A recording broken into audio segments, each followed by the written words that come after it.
Hey everybody, welcome to We've Got Worm, a Daily Planet Films podcast series where we expertly dissect and discuss the hit web serial Worm week by week, arc by arc. My name is Matt Freeman, your host and Brockton Bay mayoral candidate, and I'm joined as always by my very own Sean Spicer in training, Scott Daly. Scott, how's it going? I'm doing really good, Matt. And yes, as you said, this is the podcast where you, a worm expert, guide me, a first-time reader, through the shattered remnants of Brockton Bay as I inspect, interpret, and even speculate on what the story is and where it is going.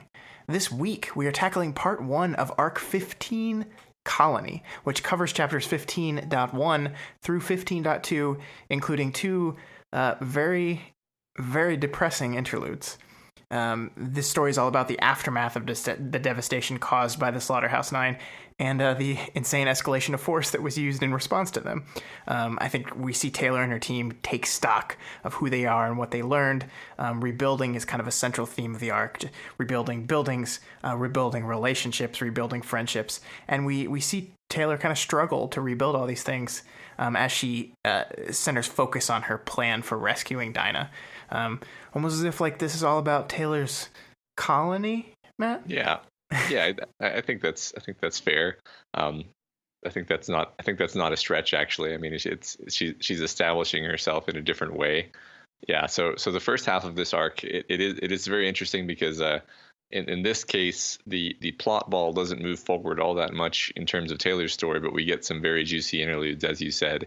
There's plenty of interesting stuff that happens with Taylor, but I think we're going to spend a lot of time on the interludes this week. Yeah, I was really worried that we weren't going to have a lot to talk about when reading the Taylor specific chapters, and then as we sat down to really dive into the meat of the interludes, I think we realized just how much is there, like how much stuff to discuss and play with.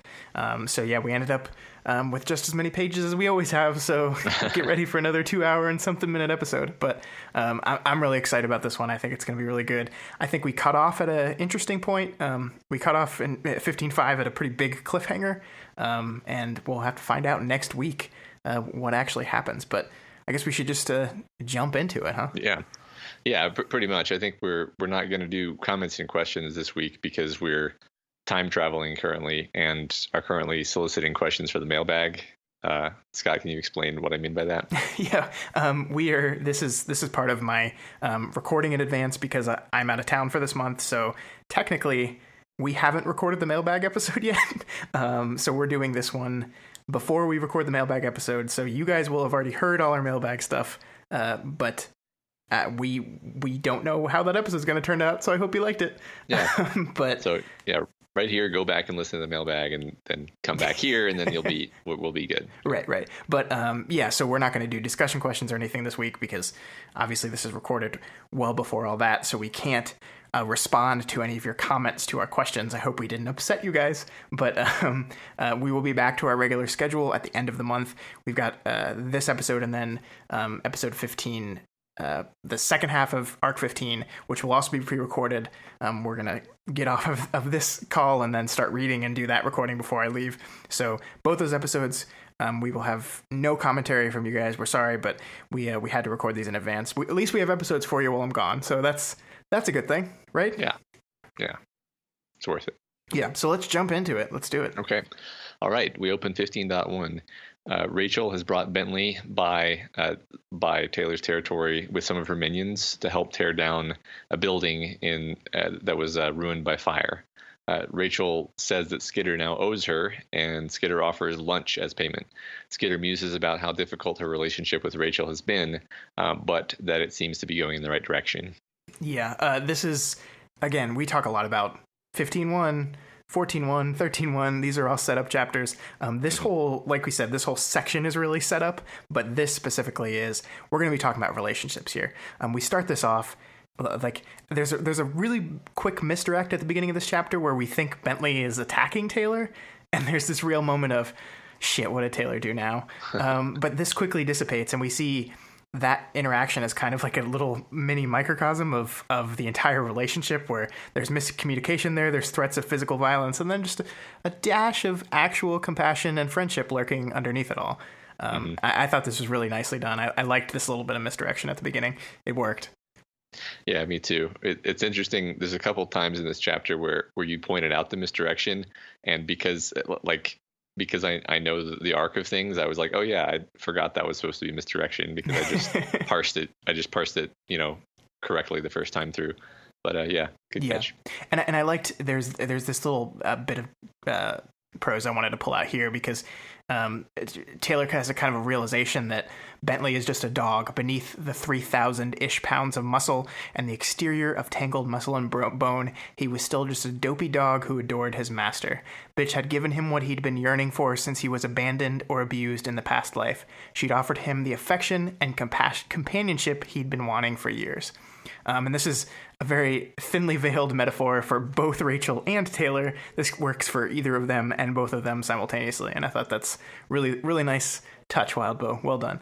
Yeah, that's interesting because it sort of it makes sense how it applies to Rachel, but it also it's almost like Taylor's projecting in terms of her own feelings. Yeah, that makes sense. Absolutely. Yeah.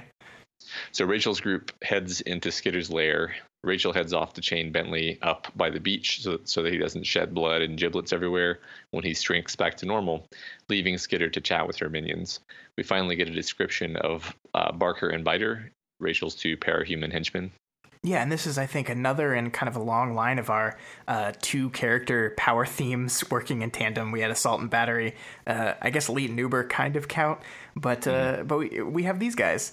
And I really enjoyed these guys, the Biter being the big, strong guy, Barker being literally the all bark and no bite person. I like the touch that he's like a couple inches shorter than Taylor. I think this is really good. And they're very like classically designed henchmen. And I think this is like Wildbow is good at this. We've seen these kind of goofy, kind of not great at their job henchmen before. Leet and Uber, which I mentioned them, but like where the hell did those guys go, by the way? They just kind of disappeared. But I think it's just really cool to see this new and interesting way to use these powers and kind of this is kind of a call to like a classic type of comic book character. These two, they feel very reminiscent of that kind of thing, and we're deconstructing all this stuff, but every once in a while we have to call back to it, and I like that. That all makes sense. So Biter immediately asks how it is that Taylor is able to get along with Rachel, and she tries to give them good advice without tipping her hand too much about Rachel's true nature. Yeah, and you feel that sense of frustration, right? None of them understand her. They don't get her. They don't know how to deal with her. They don't know how to work for her, and they can't even really be around her without like screwing up. And I think this serves as a reminder for us just how hard work Rachel is.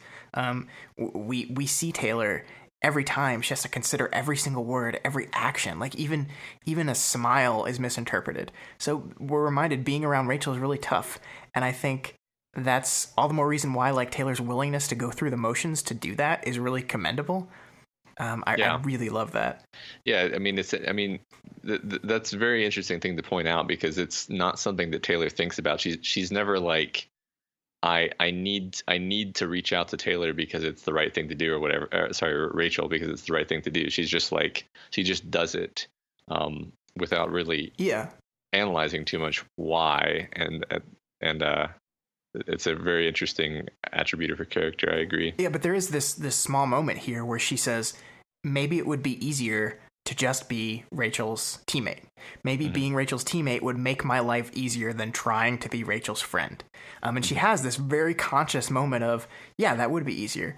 But then she says, and I quote, it would be abandoning her to a pretty lonely existence. And so she feels like she has to at least try. And like, that's what Rachel needs. She needs people to try. Like, she's going to push them away. It's part of her nature, but she needs people that won't give up on her. And there's a lot of that going around in this arc of people not giving up on each other. And we're seeing this team kind of like, they're all like shell-shocked and dealing with their issues. And we see some of them come together in some ways and some of them not, and bonds forming between members, not just between Taylor and members, but I think this is establishing like what we're trying to turn this team into more of like a family, and I think that's really cool. Yeah, that's a great point. That's a great line to bring out there. I'm gonna reuse my term projection from a minute ago and say that when she says that this is exactly what Rachel needs. She's projecting again a little bit because this is actually exactly what Taylor needs. Yeah, absolutely. So yeah, so that's she may not even be aware that that's why she's doing it, but I think that's part of it too. Yeah, I think it stems back to her feeling of being bullied, and that no one was there for her. So I'm gonna be when I'm in control of that situation, I will be that person that I wish people were for me. And I think that's and the fact that it is kind of subconscious a little bit is all the more important. It's more telling. She's not doing it on purpose. It's just who she is. Yeah. I think we mentioned before how we learn more about her when we're catching her kind of unguarded thoughts, rather than her complicated justifications and rationalizations. And I think we're going to see a little bit more of that as we go through this arc. Yeah, I agree. Yeah, so Taylor asks what Barker and Biter's powers are, and Barker uses his to startle Skitter. Mildly startles her, and she responds with completely proportionate and reasonable force, striking him in the face with a weapon, kicking him down and pinning him with a chair, and then smearing capsaicin bugs all over his airways. Hey, remember when you and I gave Taylor's action against those former ABB members last arc a pass because they were like being total jerks and trying to fuck with children and threaten rape against her minions? I'm not going to be so lenient to this because this is kind of crazy. I mean, you kind of get this, like, I think she even says this later that, like, she feels like she has to show toughness. Like, she has to, like, her responses cannot be proportional. They have to be over the line in order to show these guys that she's boss. But I think that's more revealing of her own insecurity than it is, like, reality of the situation. Like, she's developed this idea that she has to go over the top. Yeah. Not using any evidence of the people she's actually dealing with. It's just like what she thinks she has to do, and it's absurd. Like this is so ridiculous. Yeah, it's interesting because I kind of went in a circle when I was thinking about this. I was like, man, can you imagine Taylor from the first arc doing this? And then of course I had the immediate thought, well, yes, actually, because in the first arc is when she beats the hell out of Rachel. Not that wasn't deserved, but it was like a very vicious, just frontal attack.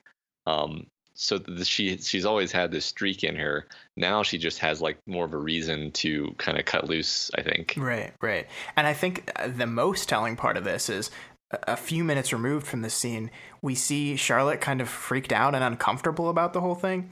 And I think Taylor reads it as she's uncomfortable with Barker and who this guy is and what he represents. But my interpretation of this is Charlotte's probably more freaked out by the level of violence her boss just like casually committed on this dude who barely crossed her. I mean, as her minion, you got to think like, holy shit, what if I do something wrong? What is going to happen to me? Yeah, right. She does that. And then she's like, yeah, I guess that's why he deserves shit duty. Yeah. So you're just like dropping like one-liners. Yeah. So at that point Rachel returns, but doesn't have a problem with what has occurred. Yeah, and in fact, knowing Rachel, I bet like she even gained a little more respect for Taylor in that moment, which I don't know what that says about these two characters, but I mean, I don't think we're being out of line here saying that this is kind of like an escalation of completely unnecessary. Yeah, I agree. Yeah. Yeah, so Taylor strikes up a conversation with one of Rachel's unpowered minions and turns the conversation to the topic of dogs, helping navigate it in a way that doesn't offend Rachel. And this is Taylor, right? Like, 1 minute she goes absolutely nuts on this guy, and the next, like, she's flipped a switch and she's back to trying to improve Rachel's relationship with these girls, like trying to foster connection between these two. And it works here because Rachel gives this girl a dog, and we know Rachel, so we know trusting someone else with one of her dogs is like a huge deal. So on the one half, we have Taylor losing her shit and freaking out on the guy. On the other half, we have Taylor helping these people bond and increasing the bond between them. And it's like you just don't know what to make of her. And it's like, it's exhausting at times. Yeah. We're going to see more of that note as we go forward, definitely. Yeah. So she gives Rachel the spider silk costume that she made for her. Rachel assumes that she wants something in return for it, and Taylor has to convince her that she doesn't. Yeah. So I think our listeners have like started a drinking game around every time I say I love this, because I've been hearing some rumbling about it. Well, guess what, losers? Drink up, because I love this entire conversation. I love the detail of it. I love the little bits of detail, like how appreciative Rachel is, while still not really knowing what to do with it. And the fact, the little subtle touch that her face mask reminds her of Brutus. Like, and that, like, never in her life had she been given something without the expectation of something in return. Like, this little quote she gives, which you can interpret darkly if you want to, or not as darkly if you want to, but all the stuff I've gotten, it's been with strings attached. Used to get gifts from one of my foster dads. Like, you could go dark with that if you wanted to. And maybe there's support to that reading of the text, but like, it's just this really beautiful moment between two friends, and like, she literally doesn't know what to do, and it's great. Yeah. So then the rest of the Undersiders arrive gradually, because there's actually going to be a meeting here. So it wasn't just Rachel stopping by to tear down a building. It was basically Rachel coming by early to help with that before the meeting. They all try on their new costumes, and they're sitting around looking at each other, and then we get the passage. Feels like we're different people than we were an hour ago, Imp said, looking around. I considered her words. I appreciate the sentiment, but I think it's more accurate to say we're different people than we were a week ago. So on the one hand, I really like this exchange, and it's true, and it's almost like the topic sentence of this arc, perhaps. But on the other hand, it's yet another example of Taylor being just a terribly humorless person. Yeah, I thought about this a lot, because I agree that Taylor's almost like annoyingly literal in this moment. Like, obviously, Imp is just making a comment. But it does align with this idea that the Nine have fundamentally changed everyone. I think everyone's reaction to this is kind of just like silent nods, as they all like take in the fact that, yeah, we are different than we were. This has changed us. But I think the thing that is most telling here is that Taylor said this out loud. I think the Taylor we've seen in the past would probably have just internally thought this, like just to herself, would have say we're different, like, but that she shares that thought with the team. I think this is kind of supporting a subtle change in Taylor, and like her stepping up into a leadership role that we'll see literally being thrust upon her here in a few chapters. But it also kind of shows those compartments going down a little bit, like Taylor willing to be the one that says, this happened to us. We need to acknowledge that this happened. And that's very different from what we've seen her do in the past. Yeah, just in general, she's a lot more open with and forceful with her team. Like, maybe it has to do with the fact that, as we're going to see in this section, she kind of brings everyone into her plan. But like, maybe I'll highlight it when we get there, but there's a moment when she thinks like people are only uncomfortable around Tattletale when they have secrets that they want to keep from her, and that you know, that's interesting in its own ways, but one of them is that it makes you kind of notice that Taylor really doesn't have any secrets from Tattletale. You're right. I think this is really the first point in her story that the people she's closest with, she's not keeping anything from. Because I can't think of a thing that she's hiding from any of these people right now, and that is very different from how she was operating before. Totally, yeah. So speaking of which, this is the point where she officially broaches the subject of getting Dinah free of Coil. Lisa and Brian are basically on her side already, and Aisha would side with Brian in this situation. So it's really a debate with Rachel and Alec. Alec turns out to be okay with it because the world's going to end soon anyway. Nobody likes to hear that that's his reasoning, obviously. Although later in the conversation, he follows up that like the job of holding territory is less fun than it used to be. And we have established that Alec pursues fun, basically. Yeah, this whole exchange got me thinking a lot about how the Undersiders like consider and use Alec, and they kind of dance around him, and they ignore the parts of his personality that they don't like, and they like push him towards the things that they like him to do. Like, he's bored of his territory. He's different to the world ending. This is troubling to us, but he's supporting what we want, so it's fine for now. We've got him turned in the direction we want him, so we're okay with his actions as long as it's supporting the things that we care about. And that's very interesting, and I think it says something about how the team communicates as a whole. Yeah, that's interesting. Whenever, like, Taylor's always kind of eyeing him askance mentally, which it's funny that they're like, oh, and then we'll give you Shatterbird, which is basically one of the more powerful capes that we're aware of. Yeah. So Rachel is already really annoyed with Coil for actually forcing her to have minions, which she never wanted. So she's pretty eager to betray him. So it's not really a hard sell there either. Yeah, this is a pretty good excuse, Rachel. But I kind of get the feeling that she would have gone with Taylor at this point. Whether or not that was a good excuse or not. I think she's just with Taylor at this point, in my opinion. Yeah. I think that's interesting. I think there's a case either way, but I guess I agree. Yeah. So Lisa offhandedly reminds us at this point that Dinah's power is still offline from the incident with Crawler, but it will come back in just over a week. She also mentions that Brockton Bay might be condemned because it would cost too much to repair, which Legend had brought up in the last arc. Basically, she's laying out the stakes for us. If Brockton Bay is condemned, Coil will have to move and probably won't keep Skitter or Tattletale because they're too much of a threat. He knows how both of their powers work. He knows their blind spots. He knows about Taylor's dad. And they also may have to go up against Coil's army in the course of this plan. Coil's power, obviously, and the Travelers. So basically set up. Yeah. And like we said, if we treat the Slaughterhouse 9 section of Worm as its own separate book, then Chapter 1 of this arc has to set up not only the events of this arc, but the events of the entire plot of this book of Worm. And we see here, as we round to the end of this chapter, that's exactly what we're doing. We've got setup. We have our stakes now. We have a time limit. We have everyone on this team on the same page. We get all these hints of the future conflict. We drop info on the mayoral election, which is going to become an important plot point through this section, and then presumably into the rest of Arc 15 and possibly beyond. So yeah, this is a lot of setup, and the end of this is specifically just setup, and it's good setup. It makes sense.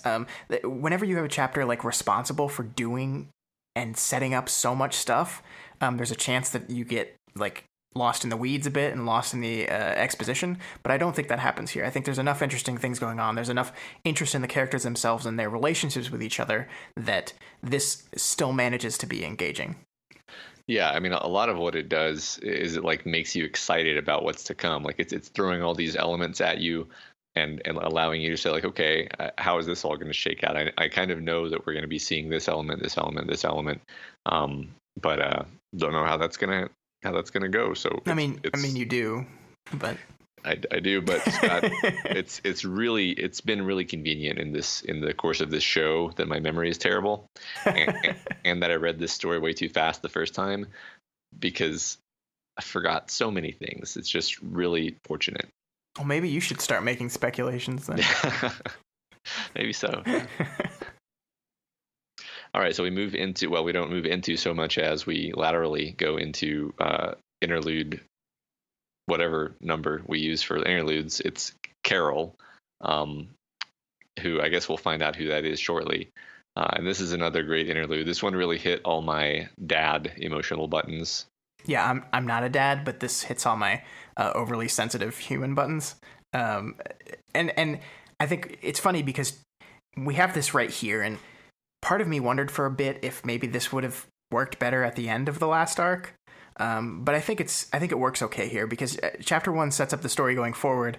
But I think this interlude serves to remind us that Worm is not a sitcom. We don't reset at the end of the next week. We have to deal with the repercussions. We have to deal with the consequences of things that happen. And this is what this arc is. This is dealing with the consequences of the entire Amy arc of the Slaughterhouse 9 section. And holy shit, Matt. Mm-hmm. Are there consequences? This is a tough one. This was probably one of the hardest things to read for me.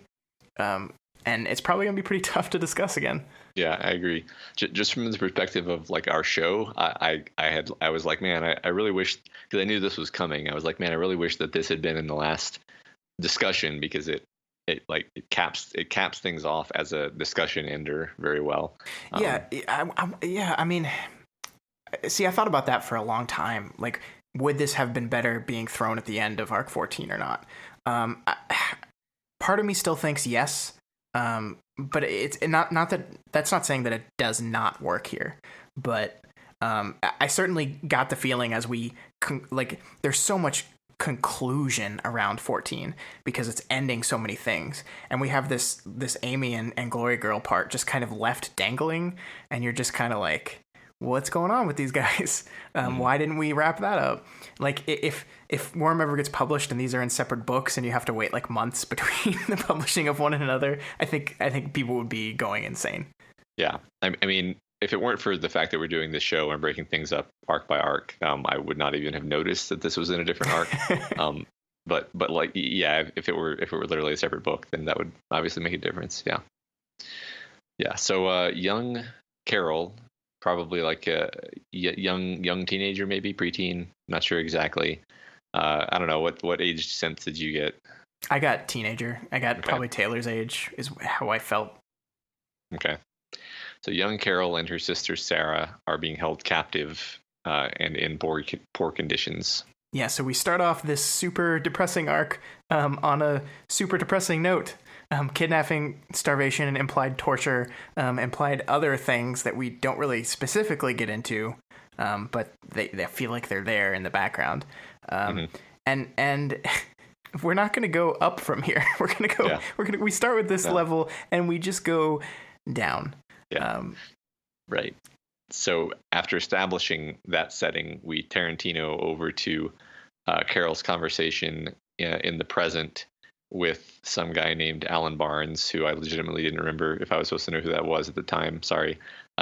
Where she basically just reiterates to Alan all the horrific things that have happened to her family recently in a way that makes you really pity her. I guess I should just say right now that this is Brandish. This is Glory Girl and Panacea's mom. I had forgotten her name, so I'm just going to say that for other people who also forgot her name. Yeah, and I think the Alan Barnes part of this is played as a reveal. So we just see him as the name Alan.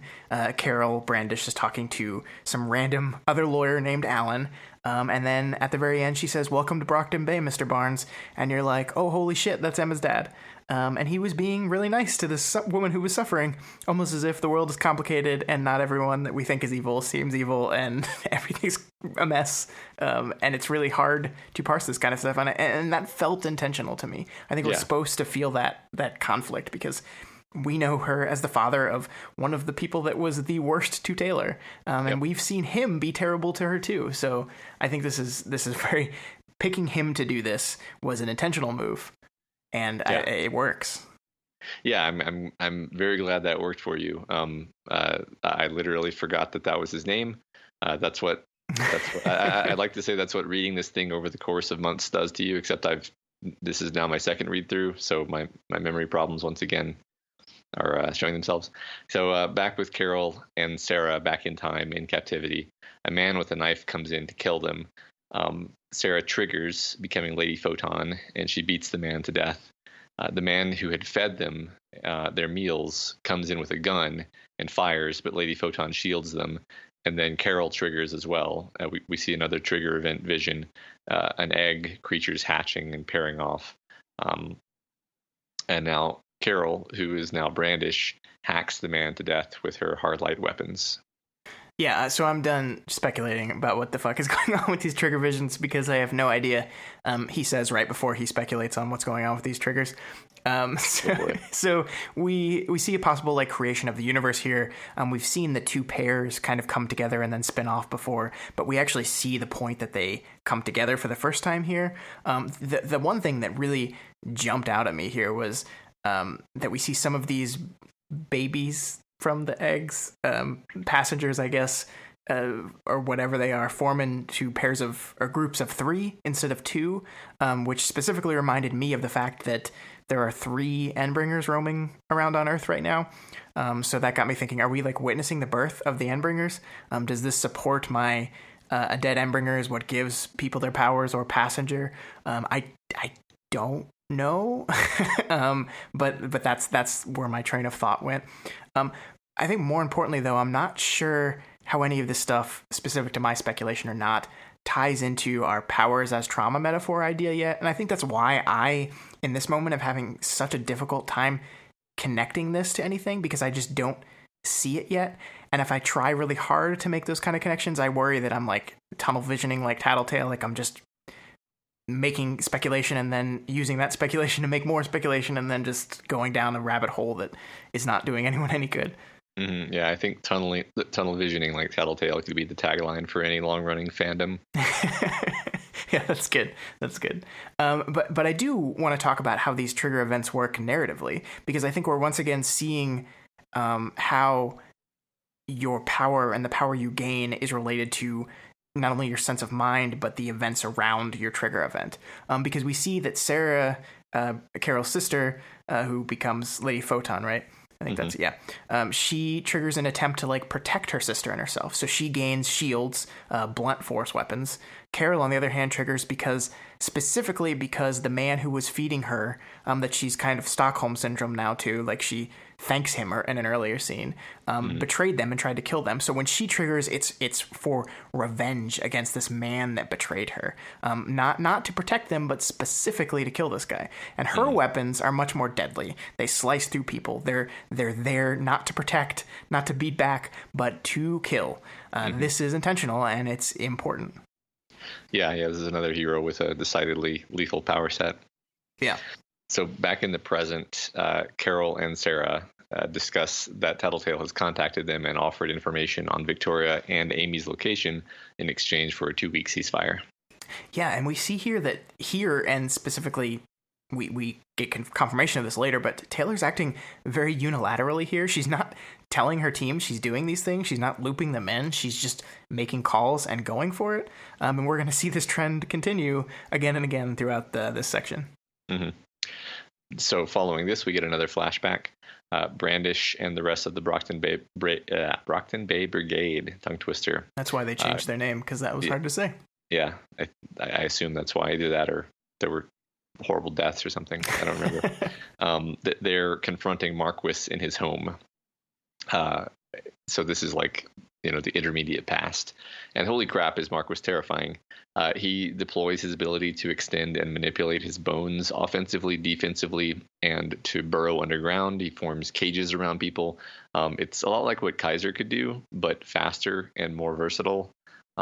We get the sense that he could have beaten all 6 or however many of the heroes if he hadn't been protecting something that was in the closet.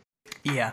And again, I think this is because we had heard, I think, that Marquis had the ability to manipulate bone before. And of course, my mind immediately goes, oh, like Wolverine, that's cool. Like he eats claws and stuff. But of course, it's like 20 times more dangerous and cool and crazy than that. And I get, again, like Wildbow, I don't know where he comes up with this stuff. This is really cool.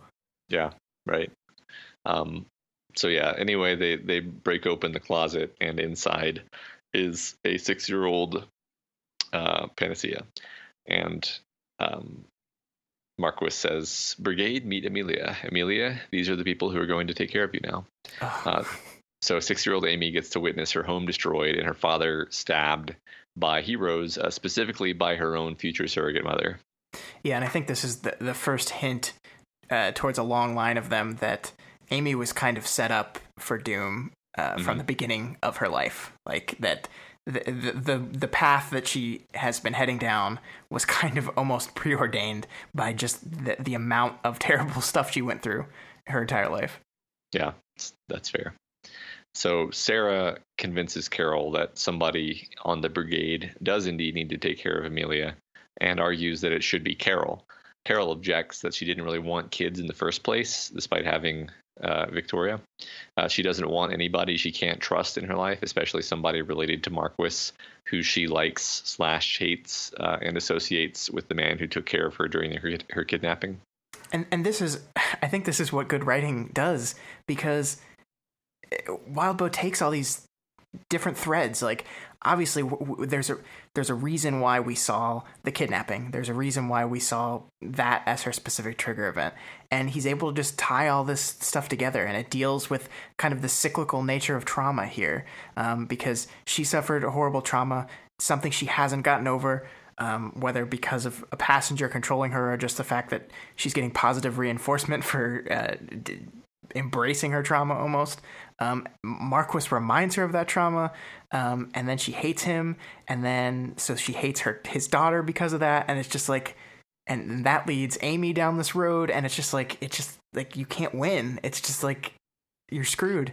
Yeah, right. It's not even so much like Amy thinks it has a lot to do with the fact that she's Marquis's daughter. She's the daughter of this supervillain, but It has just as much to do with the fact that the woman who took care of her had this extremely complex, set of baggage that was pertained to her as well. Yeah.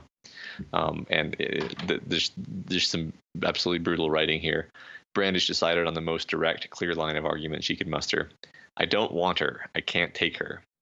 Yeah, and this is what Amy has always feared, that she's always suspected that her mother didn't want her.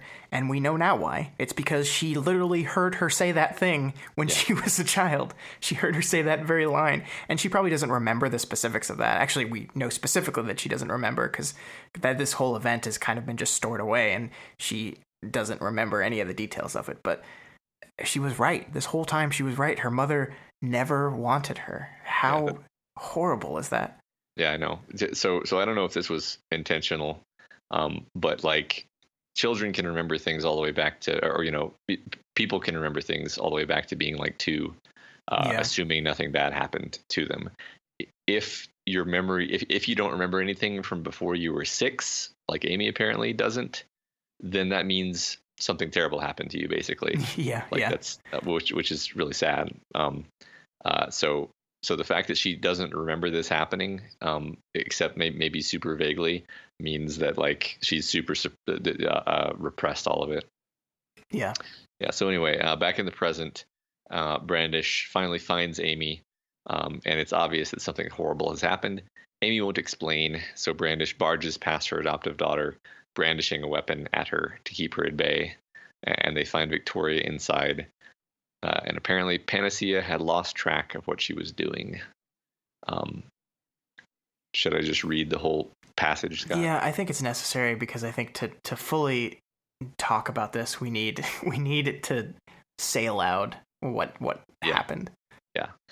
A caricature, a twisted reflection of how Amy saw Victoria, the swan curve of the nape of the neck, the delicate hands, and countless other features repeated over and over again throughout. It might even have been something objectively beautiful, had it not been warped by desperation and loneliness and panic. As overwhelming as the image and the situation had been in Amy's mind, Victoria was now equally imposing in a sense. No longer able to move under her own power, her flesh spilled over from the edge of the mattress and onto the floor. And I'm trying to deal with this. Like, as you read that back to me, like, it got me emotional because this is 1,000 times worse than anything I could have ever imagined. I mean, this is at the end of that path that Amy had chosen. I mean, Bonesaw succeeded in here. She turned Amy into a kind of monster. And what she did to Victoria here is quite literally monstrous. Yeah, it's the saddest part for me here is how obviously Victoria is like, ruined, might as well be dead, I guess, in terms of how it's being portrayed here. Yeah. But Amy is just emotionally like completely in a state of like panic and desperation, and she's just completely destroyed. Right. So this is not a happy conclusion to as you were calling it, the Amy arc, which we've been seeing over the last arc or so. Yeah. God, this is so hard. It's hard to talk about. Like and it's gonna get worse. Like it's gonna get more sad, and it's gonna get more tragic. And God, I know. Yeah. For some reason, I can't find any fan art of this scene. Insert laugh track. Okay. So at this point, Carol almost attacks Amy. But when she turns and looks at her, she sees that Amy is more like herself, or like Sarah had been. She's a victim. She's not like Marquis. She's more like Carol herself, a victim of her own nature. Yeah, and this is Worm, because this book does not have any easy answers. It's not enough that we can just say, Amy, you're a monster, and you've made this choice, and now you're a monster, and we can peg you as that, and then move on. Because, like we've been saying, Amy was kind of doomed to this path from the beginning. Ripped from her father at a young age, dropped into a house with a mother who doesn't want her, maybe even hates her, surrounded by a sister whose very aura makes her fall in love with her. Trauma begets more trauma. It's a vicious cycle, and this cycle has destroyed Amy. Yes, she still made a choice at the end, and I think that's important, that she still had agency. She made this choice. She made this decision. It is still her fault, but it's not hard to see this as an inevitable result of what happened to her in her life. Mm-hmm. And that's tragic, and it's terrible, and it's complicated, and it's great. Yeah, I mean, there's a whole free will versus determinism kind of line of discussion that we could be pursuing, specifically here and definitely elsewhere, because, yeah, I mean, she was in one sense preordained to end up where she ends up, but also there are choices that she makes that she could have made differently. So yeah, and I almost think that conversation doesn't matter, because I mean, at the end of the day, the end result is the same. Whether like, and Amy is. I think both can exist. I think we can say, like I said, that yes, she made choices, and yes, this is her fault. But we can also say that, like, you can't. It's too easy to just write her off as evil or bad, and then like throw the book at her and then just move on. Like it's not that simple. And I think we're seeing the complexity of characters here and the complexity of that, and how Carol reacts to this. How Carol, in this moment, sees her maybe for the first time, and just how much that complicates everything. And It's just like, it's so tragic, like that it took for this moment for Carol to finally see her daughter for who she is, and not who she was terrified that she represented, this past trauma in her life. And God, it's so tragic. Yeah, she finally accepts her, but in a sense, it's only because she has sunk to the lowest possible point, just like Carol had in her past.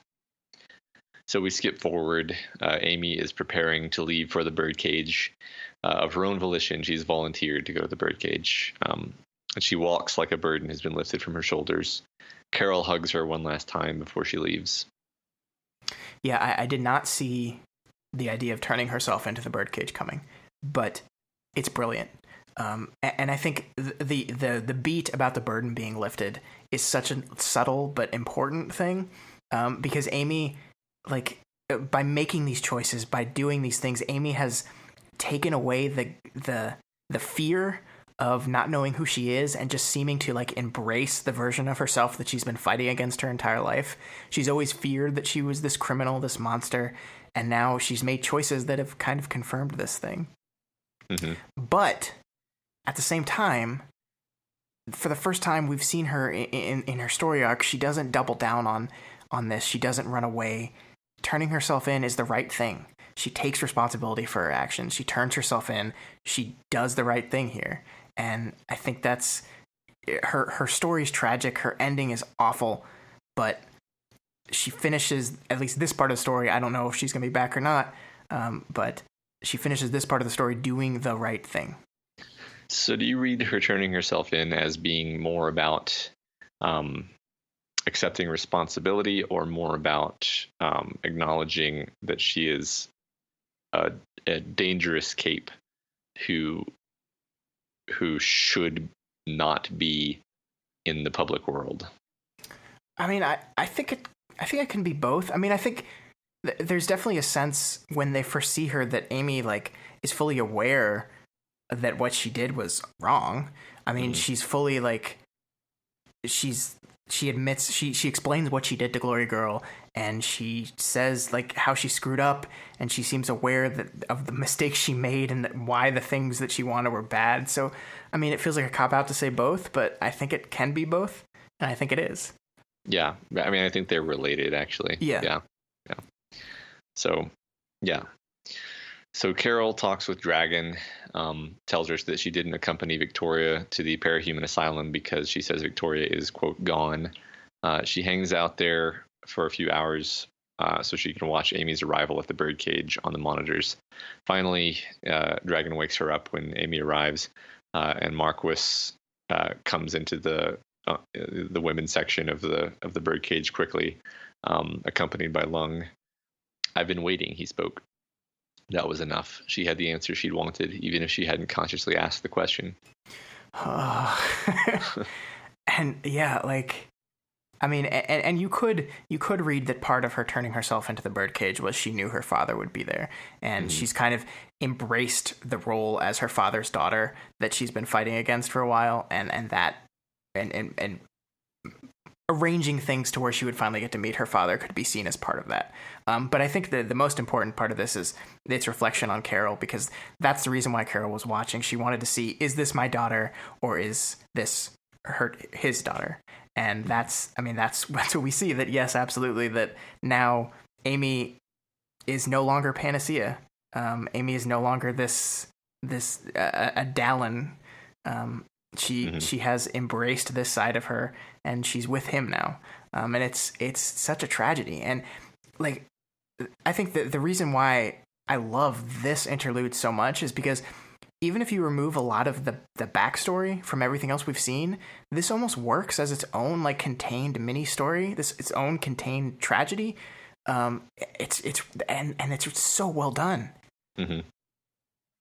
Yeah, the last bit there was the part that got me the most, hitting my dad buttons, as I said, because it's probably telling of how deeply the dad circuitry goes. But in this moment, I'm super sympathetic with Marquis, actually, despite the fact that he's a bad guy and everything.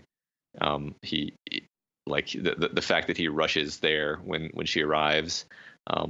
And all that, I was like, yeah, had to wipe a tear. And I think that's fair because, he lost his kid when she was 6 years old. And yeah, Marquis is a bad guy.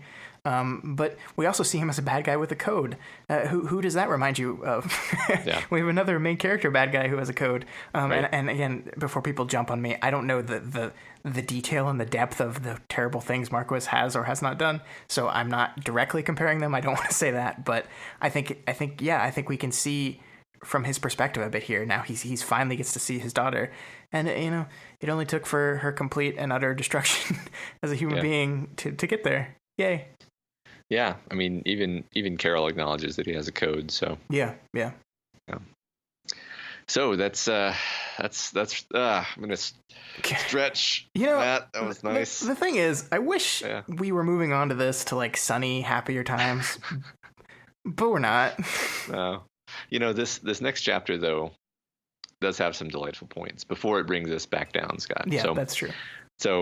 So what we're doing here is Skitter is thinking about priorities as they head to attack the Chosen with Tattletale, Imp, Regent, and his Shatterbird. And the banter here is just delightful. Yeah, I agree. I like this a lot. There's almost this sense of cliques within the Undersiders themselves, and I love that Imp and Regent kind of call it out that you're the smart ones and we're the muscle, or the non-planners, as it will. Mm-hmm. And we see this Regent and Imp kind of back and forth going on. There's this sense of camaraderie between the two of them. And it's kind of surprised me that I never considered how well they would work together, both how well their powers synergize, as we get called out specifically, but they're both younger. They're both very emotionally immature as well. They both had like horrible parents, and they both operate on this kind of questionably moral spectrum. Obviously, Alec is considerably worse at this than Aisha is, but it's interesting, and I like it. Also, everyone makes fun of Uber and Leet, and that's funny. Yeah, that was a lovely moment. Yeah, and then of course it's acknowledged that Gru isn't joining them because he's quote tired, which really means that he's just not sleeping at all and not really functional. Yeah, let's hold off on dealing with this until we absolutely have to. Yeah, right. So Tattletale and Skitter talk medium-term strategy. They're manipulating Coil's plans regarding the upcoming mayoral election to their own advantage. Yeah, we're once again being reminded of the mayoral election. More setup. We don't get to see the payoff of this yet, but the book is clearly reminding us of its importance again and again. And I think this culminates in Coil's order at the end of this specific section, and I'm sure will lead into some events in the next section, but we'll get on that a little bit later. Yeah. So also, apparently, there's currently an unsettled split within the ranks of the Chosen, many of whom don't want to follow purity, so they're vulnerable. Tattletale tries to suggest a ceasefire with elements of the Chosen, but Imp objects due to them being racists who she hates. We could call this to Tattletale, everyone is a morass of personal hangups chapter. I think that's a very fair description, although I'm kind of on Team Imp here. I don't think working with people who consider two of the members of your team less than human is a good call. But yeah, I think that's fair. Yeah. But there's plenty of examples of everyone being obstructionist to Tattletale that we could choose from that we'll see. Yeah, absolutely. So they discuss how useful it would be to have a tinker on the team, and Regent accuses Skitter of basically being a tinker with her bugs, which she denies. Yeah, this is an interesting thought, though, that I never considered. I think it was defined to us by a listener as Taylor's toolbox, and we brought that up last week. Mm-hmm. And I think that's not explicitly tinkery, but has a lot of the traits of resourcefulness and usefulness that a tinker would. I like the line of thought. It is interesting how quickly she squashes it, though. Yeah. I mean, I think that's more of her self-deprecation and right. continually never wanting to be to see herself as impressive. Even later in this arc, when she's just clearly impressive, she's just like, oh well, I feel like I'm cheating. It's not really fair. Yeah. So Regent brings in Shatterbird to sandblast away the Chosen's gang tags. He and Imp demean Shatterbird at this point, and Skitter argues that that's uncalled for, and she basically just has a problem with it. He argues that, first of all, she's a mass murderer, and second, he's intentionally provoking her to keep her emotionally drained and less liable to escape his control. Yeah, I really like this, because I think this is doing a lot of stuff for us. First, we're reminding the readers that while Taylor is seemingly okay with Regent using his power, that she's only willing to push that so far, almost as if this is an explicit setup for something that's going to happen at the end of the chapter or something. Mm-hmm. And then the second part, though, is Regent's reasoning being for practical purposes. And I think we're seeing in this moment Alec make the exact same kind of moral justification that Taylor does constantly. Mm-hmm. But Taylor didn't come up with this. This wasn't her idea, and she didn't make the justification herself. So suddenly she has a problem with it. And the weirdest part about this, as I was thinking of it, the external, outside, objective morality of the situation really doesn't even matter anymore. It's just these two people's definition of morality and definition of what is right or wrong in this situation. And I think the key here is Taylor shifting morality, and how the rest of the Undersiders kind of have to bend and move to accompany her specifically as this morality shifts. And we're going to get in this more into the next chapter, but being Taylor's teammate must be a really big pain in the ass. Mm-hmm. Yeah, totally. The strangest part of this to me, though, Matt, was how Taylor suddenly notices Shatterbird's teeth and then goes on this weird tangent about, wondering how the 9 get dental work done. And it's just, so, to me, I thought about this for a while because it seems so weird, and maybe I'm reading way too much into this, whatever, but to me, it seems like Taylor, desperate to grab onto some line of thought that gets her brain away from dealing with the moral objection that she was raising, because she kind of loses this argument. She doesn't convince Alec of anything. He kind of is still going to do what he's going to do, but she deals with this by packing it away and then immediately focusing on something else. This time, just fucking dental work. It's really interesting and weird. Yeah. When you now that you've drawn my attention to that, it is really interesting how that kind of flows, because she's arguing, and it's like she can't really come up with another counter argument to him, and so she just kind of lets herself move away from it. Right. And the form that takes is she just starts thinking about the 9 getting their dental work, and Right. I mean it's an example of kind of her showing her true colors a bit more when she's not being explicit about it, I guess. But yeah, it's funny because I really didn't make much of the dental work thing, and the truth is it's not the dental work thing, it's what the dental work thought is allowing her to just kind of cover for. Right, and I think the biggest support of this is as soon as she finishes that train of thought, they've moved on from the argument. It's done. Like we're just done with this argument right now. Yeah, just developing better and better tools for getting her head around moral objections, basically. Yeah. So they reach the Chosen's base of operations, and Skitter and Tattletale use their powers in tandem to locate and verify the absolute location of the Chosen inside the building. Skitter at this point attacks with her bugs and chasing the Chosen outside, and Shatterbird then harries them with a quote light flurry of glass shards, which I don't think I would I don't think I would be like, oh, don't worry guys, it's just a light flurry of razor sharp glass shards. We'll be fine. So it's simultaneously a great fight and a highly satisfying beatdown. The Undersiders just decimate them. Part of this is the presence of Shatterbird, but part of it is also that Skitter is using her power at a completely different level than she was the last time they tangled with Night and Fog. And also, of course, the presence of Imp, I guess I should mention. Yeah. I think this is really telling because the last time we saw them fight these guys, like Night and Fog, almost on their own, absolutely destroyed them. Like it wasn't even close. Like the only reason our heroes are not dead right now is because Tattletale like barely got a notification out to Purity that she knew where her kid was, and they called the truce. But now they defeat them. Like it's like they didn't even have to try that hard. Like they're just so much. They're on a whole nother level as far as power now, and it's crazy. Yeah. I mean, I guess there's a few different elements that come into play, but it's not so much the fact that like, oh, they have Imp now and they have Atlas now. It's more this line where Taylor is thinking to herself, with every new trick, strategy, and technique I came up with, I tended to think of how they could apply to previous encounters, especially those encounters where we hadn't come out ahead. So it's not so much that they have more, better tools per se. It's that Taylor is the Borg, and she adapts to every new circumstance and like constantly is refining her toolkit and never letting the same thing beat her twice. Basically, resistance is futile. Yeah, you just tied it all back to what would Jean-Luc Picard do. So good job, Matt. No, I think that's absolutely true though.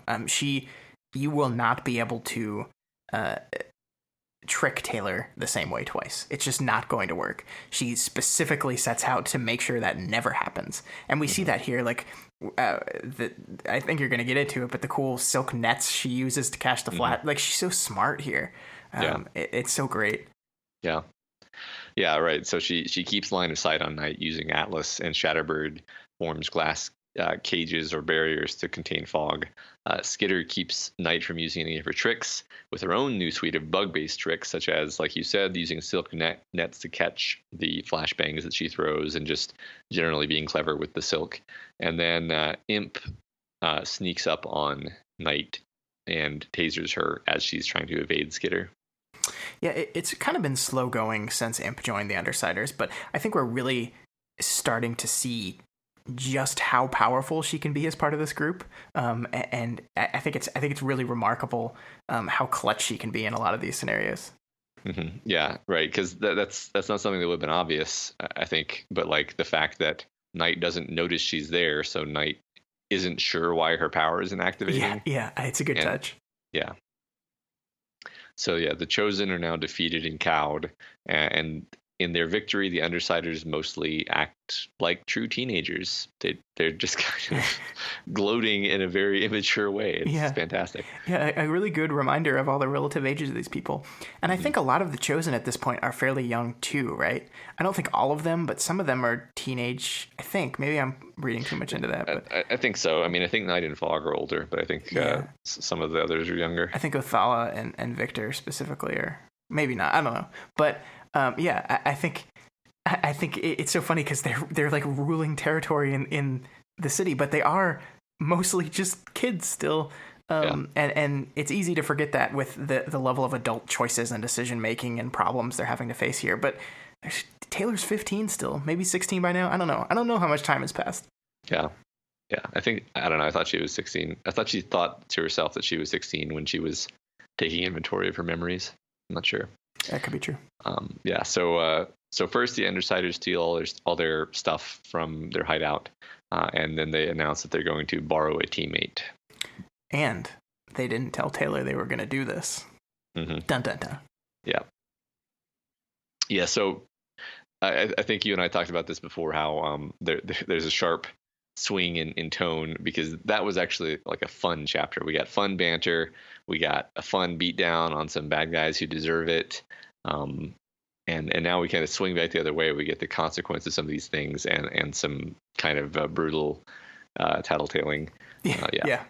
So Tattletale has chosen Victor to be the tax for reasons that we'll get to. Yeah, it's vampire. That's vampire right. reasons. Vampire reasons. So Victor refuses to cooperate.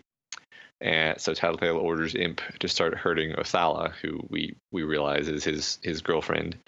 Then Tattletale starts using her power to ruin everyone's lives, as she always does, to drag out embarrassing, painful details of Victor and Othala's relationship. And I think it's funny that I don't really feel bad about using Shatterbird to lacerate a bunch of people, but I'm always like, oh, too far when Tattletale goes after the personal stuff. Yeah, I think this generally thought of idea that messing with people's heads and messing with people's emotions is a step beyond just hurting them. Like in war, we're fine blowing each other up and shooting each other, but like any kind of mental torture, we draw the line at. We say, no, you can't do that. That's wrong. And I'm not surprised you feel that way. I kind of feel that way too. So I think that's just a general, like, human beings as a species have made a call on what is okay and what isn't as far as your enemies go. And we've decided this is not cool. Yeah, it's a very stark contrast here, because we've used some pretty aggressive force against these guys, and now all she's really doing is talking, but it feels really bad, and it is really bad. She's affecting them in a permanent way. So it takes her a while, but she gets around to pointing out that Victor is probably going to leave or betray Othala eventually, and that Othala is really in love with him. Poor little Nazis. Yeah. So Victor and Othala reassure each other, while Tattletale goes off to get more information to use against them by ransacking their hideout. And Skitter does another characteristic, horrifying thing that she doesn't really think too much about. I moved my hand and let the spiders swing a little to the left to make sure that they were in place, and let them settle on his face. Hush, I told him. Now close your eyes. You don't want to startle them or they'll bite. Kind of love that. That's So you just do you, Taylor. That's cool. This is me being absolutely terrified of this girl.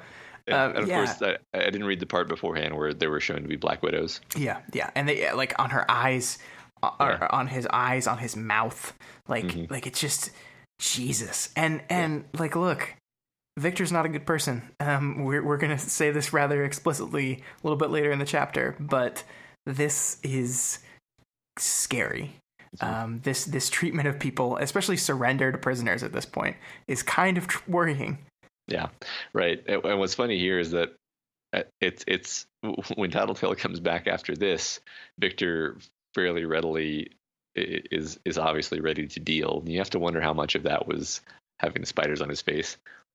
Yeah, I mean the age-old argument for torture in a lot of places is that it gets us information or it gets us compliance. And I think there's been plenty of real life studies that have shown that that's not exactly true. But I think it when you let it be true in a narrative, it makes it so you have to deal with the thing. That if it didn't work, then it's easy to say morally that was wrong. But when it works, then you have to deal. And we've talked about this before. We talked about it with the bomb that Pigot dropped. And there's going to be something that happens that we'll talk about it again with in a bit. But I think that's intentional, and that's forcing you to deal with the morality of the thing. Mm-hmm. Yeah, totally. Yeah, so they take Victor. We didn't say it explicitly, but yeah, the idea is that Regent's gonna take him over. So Skitter explodes at her teammates as soon as the enemies are out of earshot, and this forces Tattletale to try to placate her.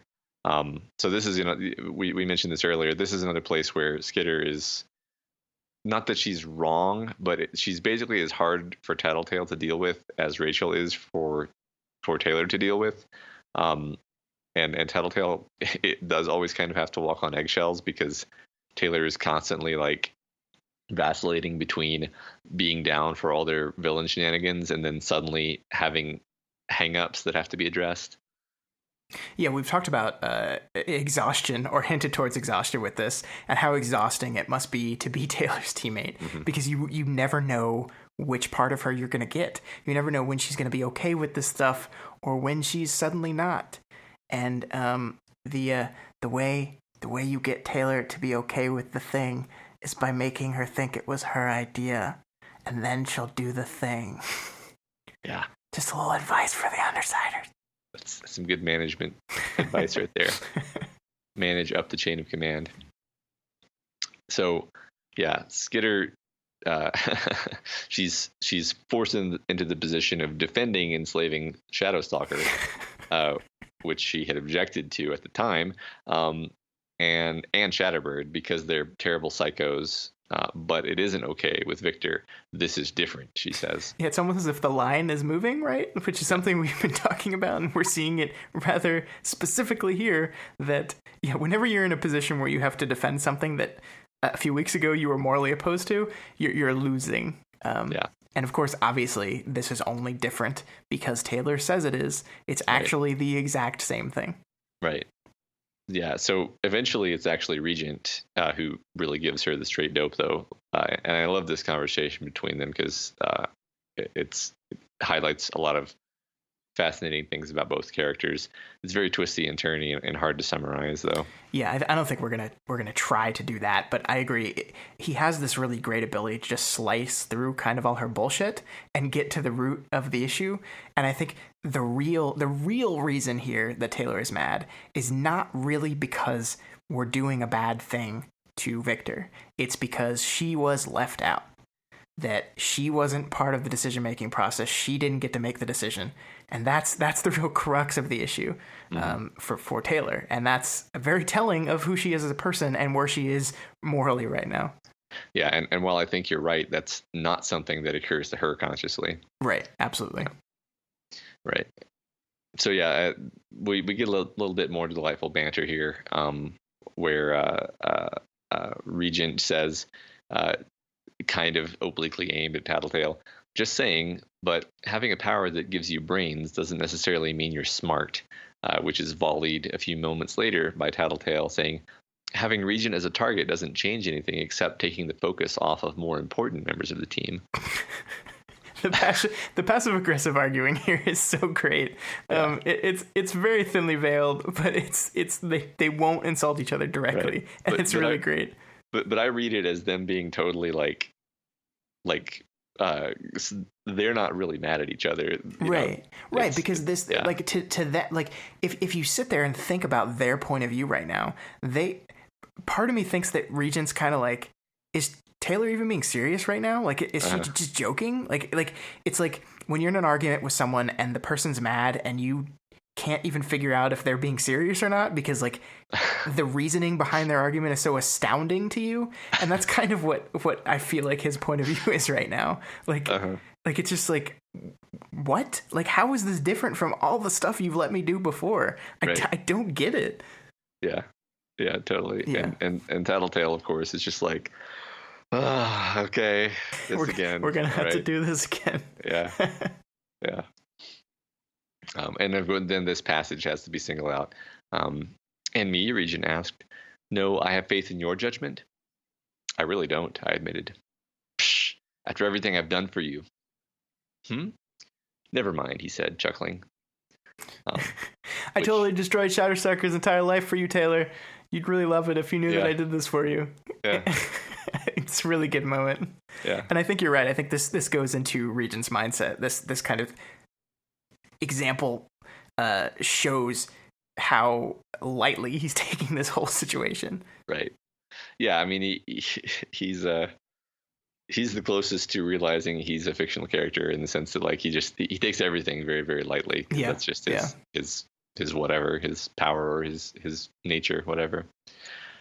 Yeah. So all in all, they actually stand to gain a lot by capturing Victor, because he can possibly crack the encrypted data that they stole from the PRT. He can possibly be used as a tool to recruit some of the Chosen. He can be used as a conduit to out Coil as the benefactor of the Undersiders, which they want to do for their own reasons. And he could potentially be used to figure out what Coil's day job used to be by letting Victor peek at his skill set. Mm-hmm. With the way Regent's power works, once he's body snatched someone once, he can do it to them again easily. And so that means that a person who has been body snatched by him once basically can't be trusted anymore, which obviously is going to be a huge blow to the Chosen. And then what kind of he and Tattletale say is that, then once that has been established, then people start getting paranoid when any of their teammates go off the radar, even briefly, suspecting that they may have been body snatched, and that paranoia has pros and cons. Yeah, and I think that's why this works so much. And we mentioned this before, but again, if we're trying to construct a moral argument around a certain action, but we don't bother to paint the clear benefits of that action, then there's really not an argument to be had. Mm-hmm. So, but that's what we do have here. Each time in this book we get a questionable moral decision, the benefits of going through with that decision always seem good, and oftentimes arguably outweigh just what the surface negatives are of that decision. And I think that gets to the root of the issue for why we're concerned with Taylor here, because there's always going to be a reason to do a bad thing. There's always going to be an excuse for doing a bad thing. And again, circling back, Taylor does, after her just initial gut level objections, she doesn't seem to be upset about the moral idea of using Regent's power in general. She's more upset about not being included, not being involved in the decision-making process, and not being the one that gets to make those moral calls. It isn't the morality of the issue by itself, it's that agency was taken away from her. It's only okay to do bad things when she says it is okay. Yeah. And that is a big deal, and that's really worrying. Yeah, I think that's extremely crucial, and you've actually thrown me off a little bit, because now I'm like going back through the story up to this point and looking for other examples of that, which are extremely plentiful. That's definitely something for us to keep noting going forward. Sure. Yeah. Yeah. So before the chapter ends, Imp catches up with her, startling her, and asks her for a favor. Oh boy! And now we have to tackle another extremely tough interlude. I'm gonna take a drink, just get ready for this. I'm laughing because I know I'm about to be really sad, and I don't want to deal with it.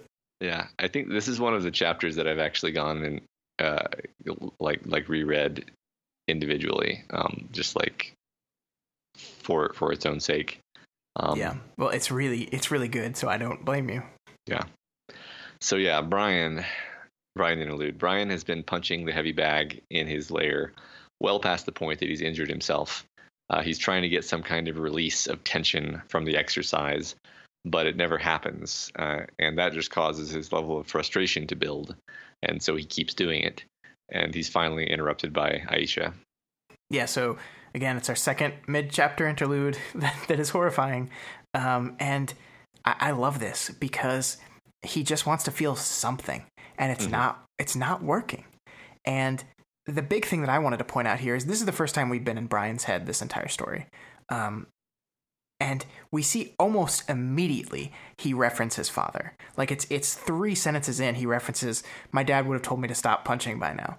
And I think that's very explicit and on purpose, because I think it shows how much Brian's first trigger event and the trauma around his father is still weighing on him, how much his dad's presence still rules his thoughts and rules his life.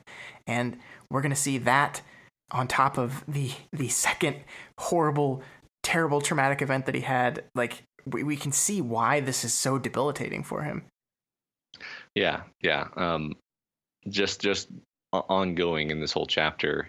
Not that I've ever had anything like this happen to me, but like any kind of traumatic event, the way the writing here conveys his state of mind strikes me as being incredibly authentic. Yeah, I agree. And painful, actually. So the saddest part when Aisha comes in, the saddest part to me isn't even that he can't help but see Bonesaw for an instant. It's that he feels that he has to hide his distress from her. Yeah, and I think that's one of the most important things. Is not just that he's suffering, is that he can't share that with people. Mm-hmm. And how can you get over something like this if you can't have people help you? And I think that's the theme of this chapter, is Brian finding his person to help him. And I think, like, but in this moment, like, there's so much helplessness. Like, how can you do this? Like, the idea that you see your sister and you think of Bonesaw, it's like, oh my God, like, ugh. Yeah. I mean, so he's having these, I guess I'll call them flashbacks, but it's really, it's more subtle than that. It's more like it's just the echo of the trauma. It's the flinch reaction. It's the fear of the thing. More than necessarily a memory in many of these cases. But he's having these flashbacks even as he tries to reach for levity. And it just, throughout this conversation with Aisha, it continually locks him up, shuts him down, and he's half zoned out for their whole conversation. Yeah, and he's basically like mid-panic attack through this entire thing. Like, his breathing is heavy and won't slow down. His heart is hurting him. And I love how the prose in this section grabs onto every little word said in this conversation and relates it back to Brian's trauma. Like, every moment, no matter how tangentially connected back to what actually happened to Brian, still draws out a hallucination or a flashback for him. Mm-hmm. Every second of every day, no matter what is said, no matter what is about, is forcing Brian to relive this thing that happened to him. And how can you get over the thing when that is occurring constantly? You can't. And mm-hmm. It's like, it's so hopeless. Like, you just like feel for him, and like you're put in this position where you're almost there with him. You almost get it. Like, it's almost happening to you. Oh, totally. Yeah. It makes me reflect on how functional he seemed during the last part of the last arc, where he was out and helping them against the Nine, no less. Yeah. And there'd be things like someone would say something about, like, yeah, Bonesaw's going to come after you and make it even worse this time. And he just kind of like shifts. And it's like, okay, it's probably incredibly horrible for him to experience. Yeah. And I think we're going to see that this, I think it does. It colors every interaction we've seen with him since the event of his second trigger, and every action going forward, because right after this chapter, we jump right back into Taylor's point of view, and we see him seemingly calm and collected, and we kind of know this is a front he's putting up. This is not how he really is. Right. Yeah. So Aisha tells him that she's leaving to clean out some merchants with Regent, which he doesn't like. Yeah, and I get this is confirmation of what we saw set up earlier, which is that they seem buddy, and it's because they've been hanging out and working together to take over territory.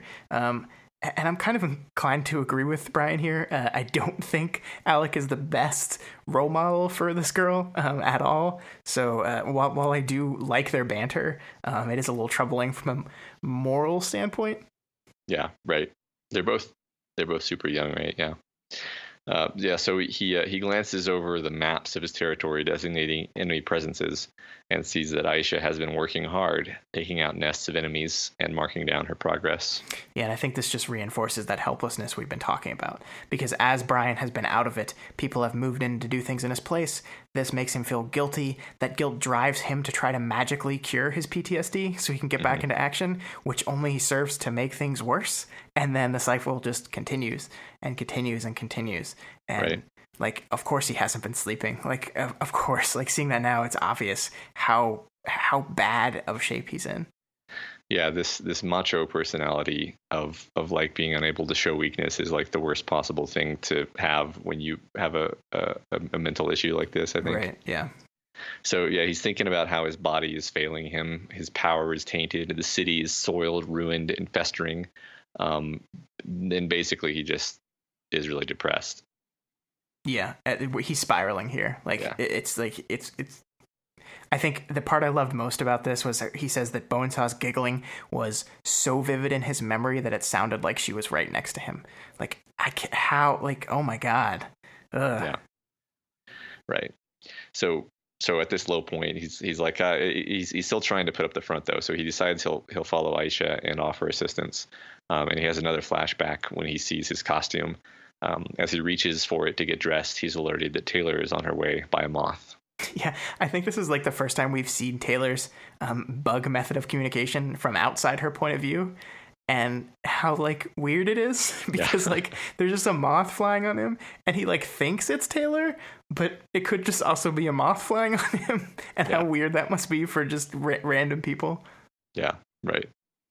And then we get one of my favorite passages. It's actually longer than this, but I picked out just these few sentences. So he's watching her approach from across the street. She conveyed an eerie kind of confidence that he knew she didn't have at her core. Some of that was how she unflinchingly looked forward. She didn't react as the wind blew her hair across her face, didn't turn to look around the street as she crossed an intersection. Yeah. This. So I want to talk about this for a bit because there's a lot of times when I wonder if I'm being almost like too positive about this book at times. Like, we know that the author is listening to us critique his work, and there's always this fear sitting in me that I'm like pulling my punches because I don't want to hurt his feelings or something. And it's kind of a constant presence in my mind. And I think, you know, if I'm being totally honest, there are a lot of nitpicks I could make about this writing. A lot of them stemming from the fact that it was written so quickly. I think, yes, Worm could use some editing. Yes, there are times when I read something and say, this could maybe be phrased a little better. I wouldn't double up on similar verbs here, or you could probably cut this paragraph down and still achieve your goal. I don't mention these things because, first of all, that'd be really boring to listen to. And second of all, I don't think they matter too much as me as like sticking the landing on the larger narrative beats, with which Worm so often does. But all this being said, that Worm is not perfect, but any doubt that I or anyone else should have about Wildbow's gift with words, I think is dispelled when you read paragraphs like this one. Because you've pulled out 3 sentences here, and these 3 sentences are beautifully written, and they just perfectly distill down Taylor. Like an eerie kind of confidence, unflinching looking forward, didn't look around as she crossed the street. This stuff all has in-world explanations. She's using her bugs to tell where she's going. She doesn't have to look across the street because she knows that there aren't cars coming. But it's just this perfect encapsulation of her very being. Like, Taylor's like a shark. She has to be moving forward. She rarely stops around to consider how her actions affect those around her. Face forward, always walking. That is Taylor. And it's perfect. And like, that's like, so yeah, I could point out little nitpicks. I could say, I wouldn't have said this sentence this way. I wouldn't have done this way. But stuff like this, like, it's such good writing, and it's such beautiful writing that, like, this makes me feel better about my almost unending, positivity when it comes to this book, because it's so well done. Yeah, I think we've talked about this before offline, how like I see a web serial as being something like a live performance of a musician, where like if the musician misses a note playing the song live, like, people don't boo. It's right. It's just like, yeah, this is the live show. The whole thing about it is that it's being done without the benefit of having multiple drafts and an editor look over it and everything. And so nitpicking a missed note here and there is really just missing the point of the art form, I think. So that's why it never bothers me, and I never feel a need to dwell on it personally. Yeah, and I think we've seen some other, like, I think people do like not live readings, but like blogged readings of the stuff, and I've seen people do these things, and part of me wonders is like, are they feeling the same pressure that I feel sometimes to like not be so positive as to be seen as you're not actually critiquing the work, so they're just like picking out little things, and like it's just, to me, there's just no point to it. Like, yeah, you're absolutely right. A missed note is fine. A messy song, yeah, call that out. Like, if a song's not working, someone needs to say that. And I think we do that. I think when there are parts that we just honestly, legitimately feel just as a whole, as a large aspect of the story are not working, we point that out. But yeah, like, I'm sorry, I kind of sidetracked us here, but I just think, like, I was just so enamored with this whole section that I'd been thinking about this idea of me being overly positive for a while now, and I thought this was a perfect reason for why I'm okay with my level of positivity, because I am reinforced in my feeling of this is a mastercraft work when I read stuff like this. Yeah, I agree. I mean, there's a lot of master level elements going on, but this is one of the things where you're just like, you can just point to it. So yeah. So yeah, Taylor has come to check in on him and cook dinner for the both of them. And while she's starting to cook the chicken, she makes small talk, basically, talking about her territory, talking about Aisha and how she's growing, and how she took down Knight. Yeah, we see when Taylor's nervous, she tends to talk a lot and drone on. And I think we saw this with Rachel. I don't think we specifically pointed it out, but when she's really nervous showing Rachel her costume, she kind of went overboard explaining every little detail. And Rachel actually says, "I get it, stop talking." And I think we're seeing that again here. I think she's trying to make small talk because she's unsure of what to do and what to actually say. But again, we're getting Brian kind of half listening, flashing back to images of Bonesaw torturing both him and Taylor now. Like, it's not he's not just dealing with his own trauma, he's dealing with witnessing terrible things that happened to her. And God, it's so hard to read. Yeah. So, but again, he's engaging with the conversation and trying to act like nothing's going on. So he's returning the small talk. He's saying that he doesn't think he'll be able to retain any skills that he steals via Victor's powers, because he feels like he's missing something important when he borrows powers, something to do with passengers. Like he doesn't have the assistance of the other person's passenger, I guess, is what he's saying. Yeah, I mean, there's this definite trend through Bonesaw that the reason why we are so good, we as in Cape, sorry, the royal we are so good about using these powers is because the passenger is helping them. So he doesn't have that. So it's like perpetually the first time he's ever used the power. It's sloppy and unfocused and kind of uncontrolled. So that's what I gathered from it, at least. Mm-hmm. Yeah, I think that's basically right. I mean, and Brian's understanding of passengers is obviously not like formed by anything more than what Bonesaw said. So yeah, it's just a guess. Yeah. So Taylor offers to let him experiment with borrowing her powers, just, to learn, basically. So he engulfs her in darkness. So she's basically standing there in the kitchen, blind, and she starts to ramble again about how small people are and how seeing through the perspective of the bugs centers her and makes her feel like her problems aren't so bad. Yeah, this is interesting because we've been in Taylor's head for hundreds of thousands of words, and I've not really heard Taylor think like this before. And part of me makes me wonder if she's putting on this kind of specifically for Brian's sake, how she's reaching into her toolbox and trying to find anything that can help Brian out here. I don't think that's 100% true, but it is definitely food for thought. Yeah. I'm not sure. I'm not sure, honestly. She does have this thing where, like, it's obvious when we see her crossing the street, we don't get to see that from inside her head. But it makes us remember that she is so she is so in the perspective of her bugs that she doesn't even move around like a normal person anymore. Yeah. It's like it would almost be striking. Like, doesn't he think like he'd have to say something to her because it's actually remarkable how how unaware of her surroundings she seems. Yeah, he does. Yeah. Yeah. And yeah. So it's Yeah, I mean, I definitely think there's a level of escape in her power that we've seen repeated again, and it's always, she's always used her power as an escape, as a way of putting aside her problems and the things she's been thinking of.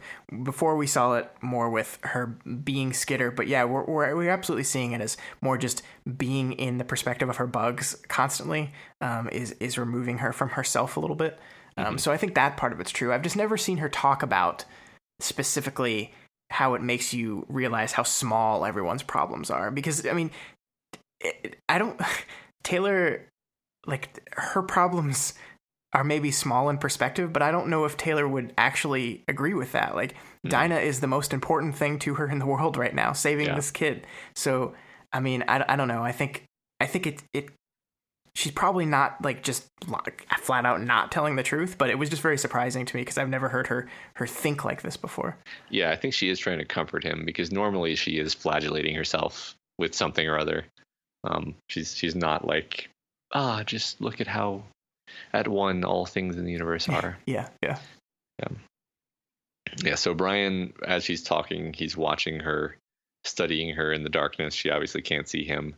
And I won't read the whole section, but there's some high quality prose here as he's observing her. Yeah, I love how he describes her comfort in the darkness, because she can't see right now. She can't hear. She can't even really feel, but she's using her bugs, and her bugs accomplish all of this. And like you were just saying, she's more comfortable living it through and in her bugs than in herself. And Brian reverse description fucks Taylor here.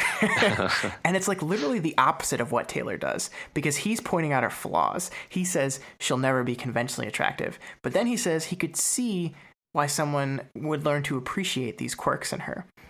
And I think there's something so adult in this kind of line of thinking. Like, it's such a mature line of thought to have, because when Taylor describes Brian, when Taylor description fucks Brian, it's like a teenage girl with a crush. Like, it's very physical. It's very accentuated on the best parts of his body. But when Brian does a similar thing to her, it's with this maturity that recognizes that not everyone is perfect, that I see your flaws, and I like you not only in spite of them, but maybe because of them. And I think I really appreciate that. I really like how we've kind of turned how Taylor describes people and how Brian does kind of on its head. Yeah, I'm really glad that we got this moment, and I like your comparison with her description fucking habit. And it's apparent that he doesn't really do that at all with anyone. It's almost like he's only allowing himself to do that here because she's in his darkness and she can't see him. Yeah. So she tells him that she's read that people who've had second trigger events tend not to last long afterward. And she tells him that she's here for him. Yeah. Taylor is really wonderful here. And she does kind of succeed in calming him down. And I don't want to read too much into all of this, but Brian specifically mentions that Taylor seems as if she's not plagued by thousands of worries. But we know Taylor, and we know that she kind of definitely is. And even furthermore, to calm himself down, Brian reaches out with her power, like she's kind of been instructing him to do. He uses Taylor's power to make himself feel small compared to everything else. And again, I might be reading too much into it, but to me, this is like the first textual indication that Taylor's compartmentalization that we discuss so often might be enhanced or even fueled by her power, her passenger, because it's in this moment that where they're both using her power that he's finally able to put aside the feelings that he's had, this never-ending worry and fear and trauma. It's specifically when he's using her power that he does this. So again, I might be reading too much into it. I don't know, but that just jumped out at me. Yeah, it's like he's borrowing her power of compartmentalization. Yeah, exactly, exactly. That's interesting. I hadn't not noticed that, but I think there's something to that. So at this point, he kind of impulsively approaches her, but kind of stops himself. But he's forgotten at this point that she can actually sense his movements, even though she can't see him. And she tells him to go ahead. So he hugs her, and they hug each other for a moment. And he dispels the darkness, and the awkwardness of their exchange here and the writing here is so lovely and so real. And they transition to lying on the couch where they share a single kiss, and then Brian's finally able to fall asleep. Yeah. I think awkward and real are great words to use here, because it absolutely is. And I like it so much. And I really like that Brian is like self-aware enough to acknowledge that this moment for him is not some magical cure, that he's not better. And that I think specifically he says if he even thought about it for half a second, Bonesaw would be standing there in his kitchen waiting for him. But he does acknowledge here that he needs an anchor. He needs someone else. He cannot do this alone. And Taylor's willing to be that person for him here. And Brian is still broken. He's still got a long way to go before any semblance of like normality can return to him, if he can ever get there. But in this moment, he can finally breathe, and he can finally sleep. And for now, that's enough. And it's this beautiful little moment. It's a beautiful end to this very depressing interlude, but I love it so much. Yeah, I mean, it's a really hard interlude to get through, but it's like that's why I had come back and reread it, because it's worth it to get through for the little bit of like extremely honest soul-bearing catharsis we get at the end there. Yeah. So then, now that Brian has fallen asleep, we switch back into Taylor's head for 15.4, and Taylor muses to herself about the loneliness of being a cape, separated from baseline humans, but also driven apart from one another as parahumans. She's thinking about how most parahuman pairings she's aware of end up in heartbreak one way or another. So for her, lying next to Brian is bittersweet. She doesn't feel happy exactly, but she feels like this is what she's supposed to be doing right now. Yeah, I love that we really get to see this moment from both their heads. I think it adds so much to everything that's going on here, that we get to see both their perspectives on this. And to be honest, I think this relationship, or whatever it is kind of doomed. I don't think they're ever going to be a couple or girlfriend, boyfriend, or married, or any other social labels you want to put on it. I just don't think it's going to happen. There's too much going on here. There's too much pain. There's too much trauma and fighting for them to ever be able to just have a normal relationship. But I also think that's okay, because right now Brian needs this. And maybe Taylor does too. Maybe Taylor needs this right now too, and that's okay. And I'm okay with it. Like, yeah, I just hope it doesn't, because she's still a teenage girl. So I hope it doesn't go somewhere that it shouldn't, because of her emotional immaturity. Yeah. I think it's interesting that she doesn't really think too much about like the fact that she needs it. She's really focused more on him at this point. And she's kind of looping through all these reasons for why this is a good thing that she's doing, and this is what she needs to be doing. And then, of course, she thinks to herself, all of which amounted to a pile of excuses and rationalizations I was layering on top of one another, trying to convince myself this wouldn't end disastrously, that I wasn't being irresponsible, or that I wasn't going to regret this on 100 different levels. It was enough that I could feel at peace here. Oh, high self-awareness. But yeah, she's basically saying, yes, look, my justifications are sufficient despite my deep reservations. Carry on. I mean, at least she's aware that she's doing it. So baby steps, maybe. Yeah. I mean, I was just calling this out as another example of like her complicated relationship with judgment. Yeah. So yeah, she wakes up, gets out of bed, and Tattletale texts, or not bed, couch, and Tattletale texts her that it's time to come to Coils and let Gru try borrowing Victor's power. So Taylor heads to the kitchen and runs into Aisha there, who is her own special form of grateful to Taylor. Basically, she threatens to use her power to drive Taylor crazy if she hurts Gru. Yeah. There's that Aisha that we know and love, fierce but protective little sister. This, of course, indicates that she's also used this technique of driving people crazy many times before, which is a little disturbing. And you can kind of see her and Regent executing this plan with almost surgical precision to basically destroy any person who they deem bad or shouldn't be here anymore. And this is kind of like a, hey, did we forget these people were bad guys? Because they're bad guys.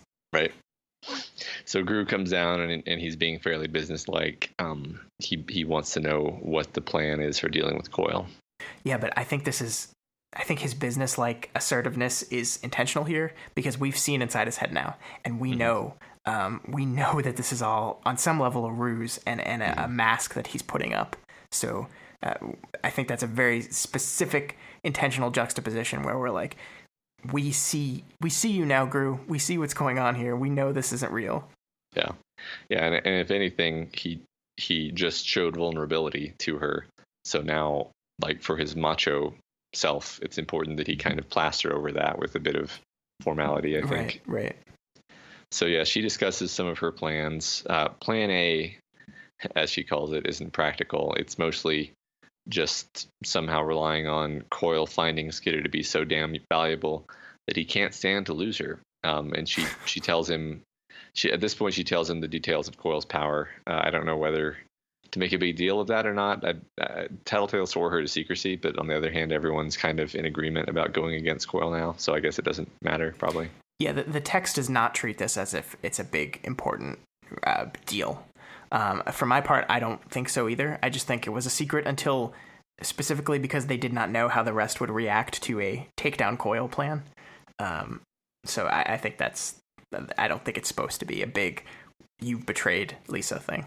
Mm-hmm. Okay, yeah, I think that's true. I also think, yes, while plan A isn't very practical, plan B is basically fight everyone and somehow win, which is almost as bad as make Coil let go person we know he's not going to. So we don't have a lot of great plans here right now. Yeah, kind of grasping at straws. So at this point, they head to Coil's base for a big meeting with all the Undersiders and Travelers. Taylor's disappointed with how unromantic the morning has been despite herself. Yeah, again, a good reminder that Taylor is, at the end of the day, still a 16-year-old girl. I think we can see as adults that their relationship cannot be successful. I don't know if she has that awareness, and that's worrisome. Yeah, I doubt it. I mean, we've seen her pursue this relationship over time, and I think maturity is not one of the words that I would use when describing it. Yeah, can we just stop and say Taylor as a Mary Sue is the dumbest thing ever, and this is a very explicit reason for why, because a Mary Sue character would not have as terrible and messy and awful as of a romantic relationship as this one. Right, this unsatisfying and relatively painful relationship. Yeah. So they arrive at Coil's base. The base has really been built out. It keeps getting better and better every time they visit. And they see Tattletale telling the Travelers some unspecified bad news. Yeah, I assume this bad news is I have no idea how to help Noelle, and Coil promising that I'd help you was a pretty stupid idea because I can't help. So Coil solicits progress reports from the gathered villains at the meeting. So the Travelers have made varying levels of progress. Ballistic is furthest along, and Sundancer is least settled in. Ballistic still has to deal with Parian, who won't let go of her territory, and Scrub, who's still just hanging around. Yeah, the return of Scrub, who still hasn't changed his name to something better for some reason I don't understand. Why you gonna stick with that name, dude? That's terrible. You can't change it. The merchants are dead. He can change it. Yeah, so the Undersiders are likewise at various stages of solidity. Skidder's furthest along by far. But of course, Rachel is best because she says, nobody left in my territory. Coil says, no threats. Rachel says, nobody. I love Rachel so much. This is so great. Yeah, I love it. So Coyle explicates his plan to basically install a puppet mayor of Brockton Bay. Yeah, and it was at this point that I remembered that we don't actually know Coyle's true identity, and decided for a brief moment that Coyle's puppet mayor might actually just be Coyle himself. But then I thought about it, and I thought that might be exposing him to too much risk, because I think he wants the power, not the position. So being mayor himself would not get him anything. Also, like, I think it's very clear that the government itself seems to have very little power in a world with superhumans flying around with lasers. So just being mayor, like, isn't something he would be striving for. So I kind of had a prediction and then reversed it in the same moment. Okay. Yeah, I wonder if the mayor controls the local PRT, because that would make a difference. Yeah, it doesn't seem like it. It seems like they operate pretty independently. Yeah, I agree. It seems like the PRT director has more sway there. Yeah, like, I wonder. Hey, Mayor, we're gonna drop a bomb on your town. Is that cool? Yeah, right. Yeah, good point. I'm sure they didn't run that by him, actually. Yeah, so after the meeting, Tattletale tells them that she has picked up on something, and she now thinks that Coyle is probably on to them, and that it was, quote, one of ours that tipped them off somehow or another. So, and she's certain, absolutely certain, that he intends to eliminate Skitter soon. Yeah, so my speculation here is that the public is going to want me to speculate on which of the Undersiders it was that tipped Coyle off. So I'm going to go ahead and preempt that by telling you that my guess is that Skitter tipped him off herself when she asked him to release Dinah way back. I don't even know how far back that was. Arc 10 something? Yeah, it was at least. Yeah, it was a couple ago at least. Yeah, and I think Coyle has since that moment been working with the awareness of Skitter betraying him as a real possibility, because that was really kind of boneheaded, and I think Lisa actually calls her out on that in this chapter or the next, that tipping her hand to him like that was pretty stupid, because now he knows something specific about her and knows that she wants something outside of what she's going for. So that's my guess. I have a hard time believing anyone specific on the team would have said that, because the only one it could have been up until like a couple days ago was Brian. Yeah. And I don't think it'd be Lisa. And you don't have to think too hard about his power to realize that he can get information in ways that are completely opaque to anyone. Right. Yeah. So that was the ominous note at the end of that chapter. We move into 15.5, and Gru is now trying to use his power to steal some martial arts from Victor, but Victor isn't cooperating and keeps feeding him languages instead. Yeah, I love how casually we're just discussing the kidnapping and body control of a person to permanently vampire their powers away from them and into someone else. This is a good times. Good times. Just how casual we're doing this is remarkable. Yeah. There was a section that I wanted to draw out to you, because as Taylor's sitting there, she's kind of pondering why Coyle would want to eliminate her, why Coyle would want to do this with her. And I think it's this fabulous moment of her own almost like self-importance, which is weird for Taylor. But she says, I had to wonder why. I was arguably doing the best among his underlings. Why was it so hard for him to simply let Dinah go? Maybe take countermeasures to ensure she didn't betray him and leave things alone. I wouldn't be any threat to him if he wasn't doing something morally reprehensible. And I just want to be like, Taylor, his entire plan is to do morally reprehensible things. Like, how do you not see that? Yeah, right.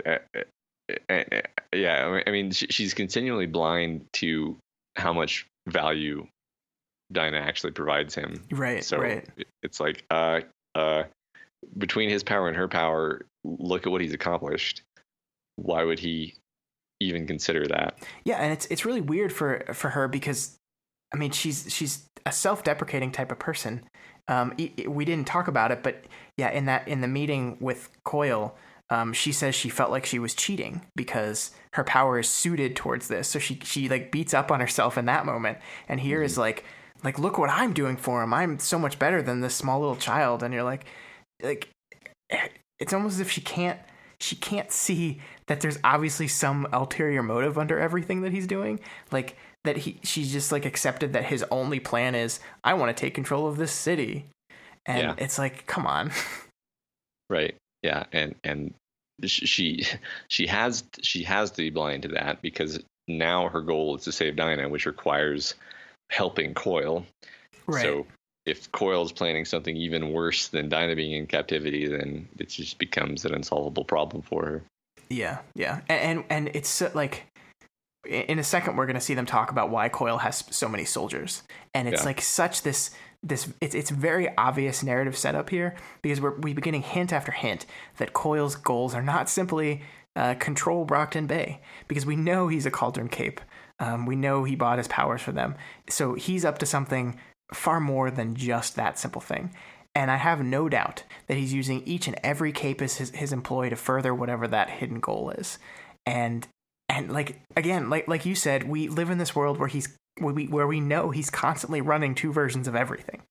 So when people discover things, like Tattletale discovering his plan to kill Skitter, you got to think, at least on some level, that was the outcome he wanted to happen, or the best outcome to happen. So, like, there's just so much going on under this, and you're just like, why can't these guys see it? Yeah, right.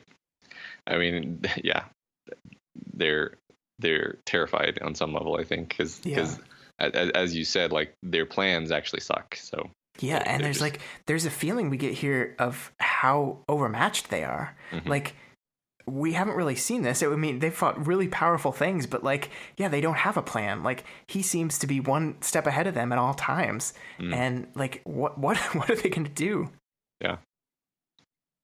Right. So Tattletale suggests at this point that they need to subvert one of the travelers, or at least get an in with them, get them on Taylor's side, and that it would be good to work on Ballistic while Taylor is out with Ballistic. We didn't mention this, but Taylor had requested to go along with with Ballistic when he went out to deal with Parian.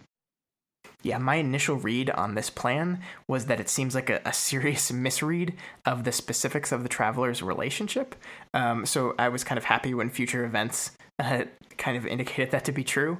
Yeah. That they think they could so easily drive a wedge between these people was like an interesting, like, I'm not sure if you're reading what their relationship is right. And I know very little of them, and I feel that. So I was glad that that's kind of the way it ends up turning out.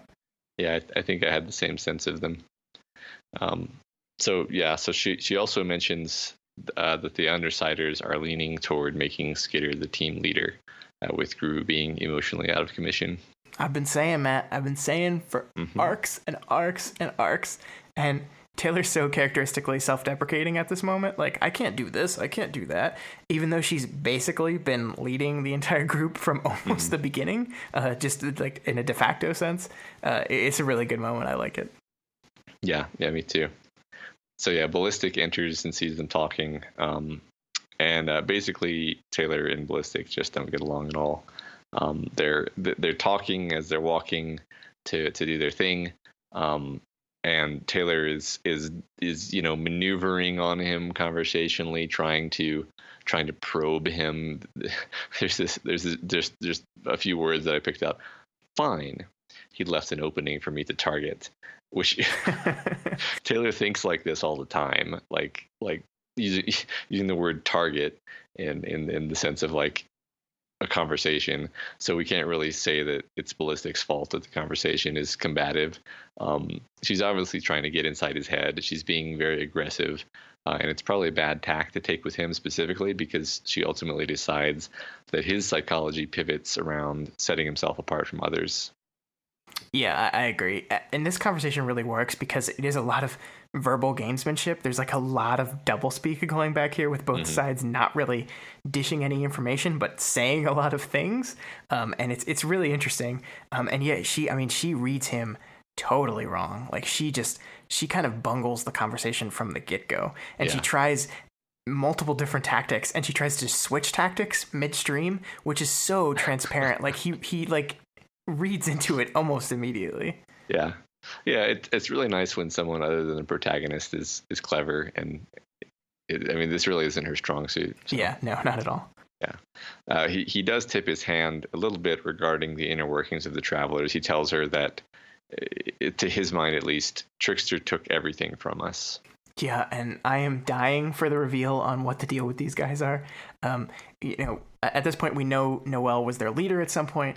We know something happened to her. We know Trickster was, at least in some people's eyes, responsible for removing them from their friends, family, and home. And we know whatever happened to Noelle was Trickster's fault too, but possibly indirectly. So I'm ready to make a speculation here, if you're ready. Right. So whatever decision Trickster did, and I haven't quite worked that part out yet, but it led to this weird mutation of Noelle. And that whatever this mutation was drew an Endbringer to them. So that Endbringer wiped out their entire city. We've heard of this happening several times in the past. I don't remember exactly where, but I'm going to assume that this lines up with the timeline and what I'm saying here. But so their home was completely wiped out. And that's why they have to go on the run all the time, because her very existence kind of draws Endbringers to her, which explains why they don't have a home. It explains why Leviathan seemed to come to them. And it explains why they got to keep moving. So that's my speculation. I will be paying attention to the little more nuggets we get, and maybe I'll be able to add more to this as we go. But that's what I got. All right. Neutral response. So Ballistic, after that point, he closes up, doesn't offer anything more. And he's very suspicious of her motives. And he assumes... He also has a slightly wrong read on her. He assumes that she's just aiming to make the Travelers look bad and make the Undersiders look good in comparison. So he won't let her. He won't let her assist with the assault on Parian once they get there. Yeah, I mean, but he was wrong in that specifics, but he was right in the fact that her whole mission seems to be to try to make him betray his friends. Yeah. Really, really good job on that one, Taylor. You really nailed that. Yeah.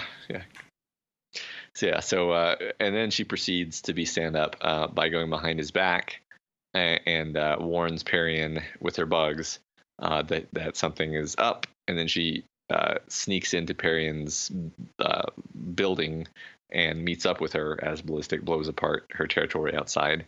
And Parian is surrounded by people wrapped in cloth, hiding their bonesaw altered bodies. Skitter invites her to join the Undersiders, and in exchange, they'll take care of her people. As she's talking, somebody sneaks around behind her. Yeah, and Taylor just is exuding this level of confidence here that we don't see much in her, but it gets her in trouble because she clocks this person sneaking up behind her. She senses them almost immediately, but deems them not worthy of consideration because they don't appear to have anything that can hurt her, which is a dangerous level of overconfidence when you're dealing with a world in which people have superpowers, which we see almost immediately. Right, because this person sneaking up behind her is Flechette, who tackles her and pierces her through the costume and the shoulder with her physics-breaking spikes of metal. Is it because Flechette and Parian are in love, Matt? Is that why?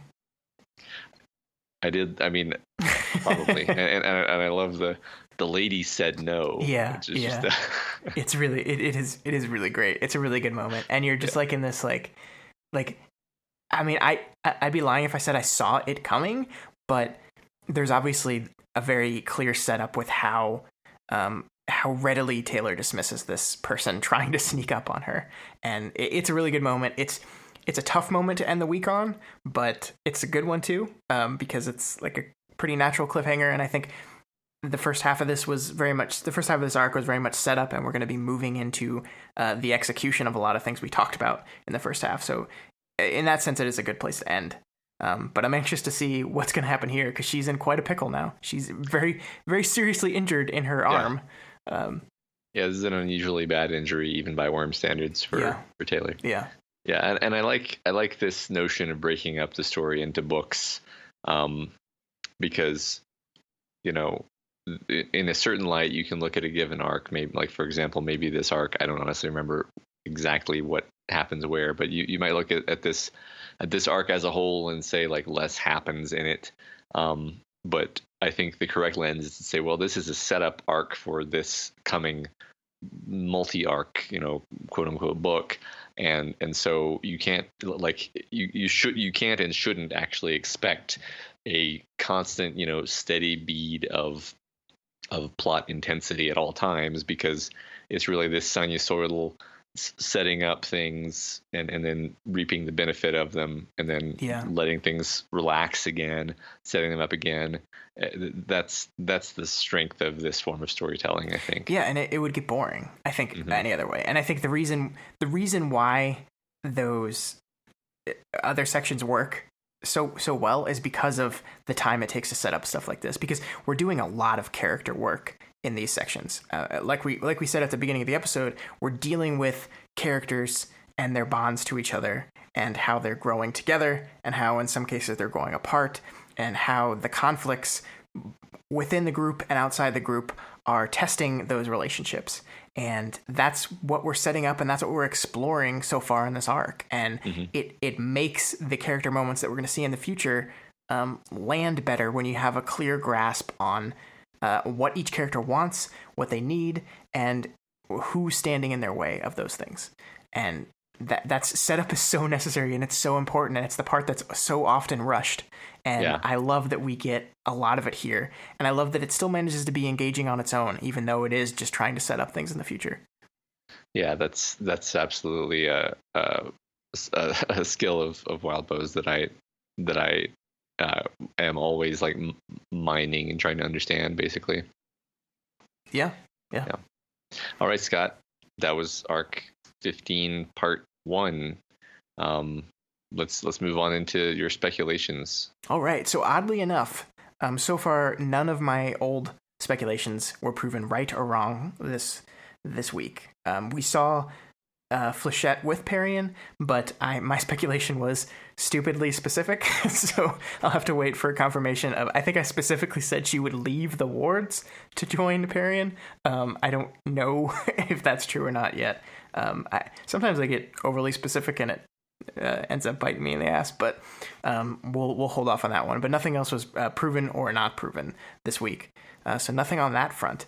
And as far as new, really the only one I had was what we talked about. My running Traveler's theory is my new one. So again, to remind everyone that Trickster possibly indirectly caused Noelle's mutation, which for some reason called the Endbringers to her, which explains why their previous home doesn't exist anymore, apparently, or they can't get to it, and why they're constantly on the move, and why Leviathan headed right for her when it showed up in Brockton Bay.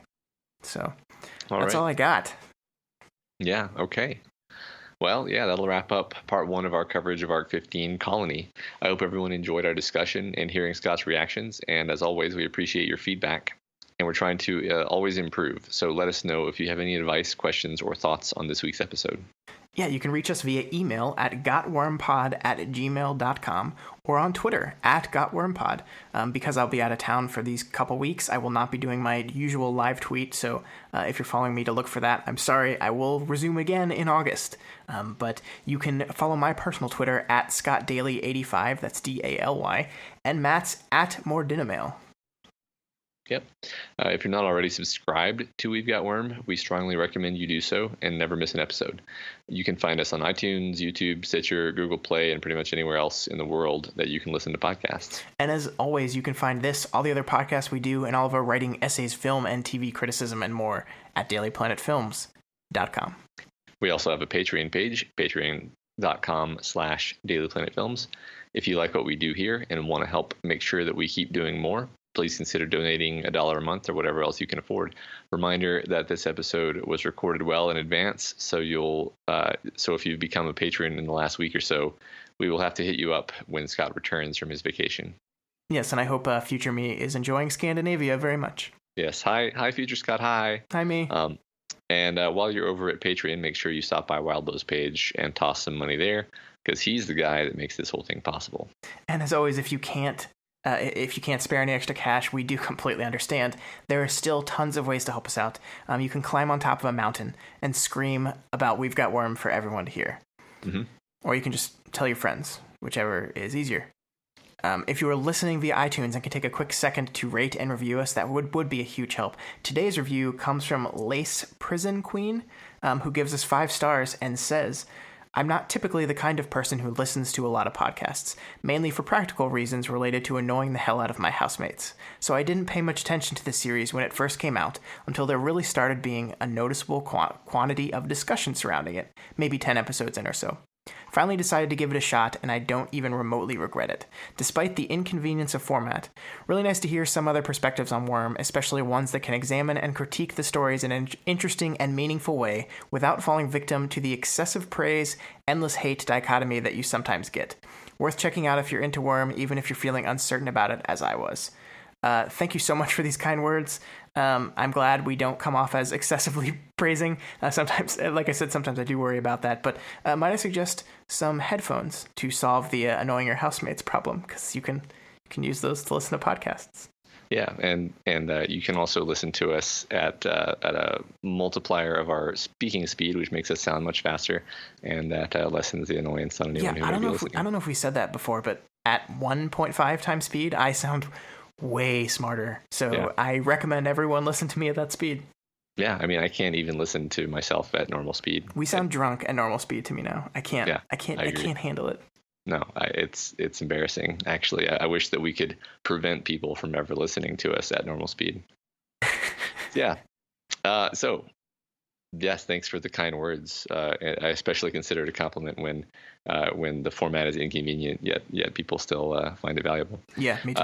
So that's it for us this week. A quick reminder for all the artists out there.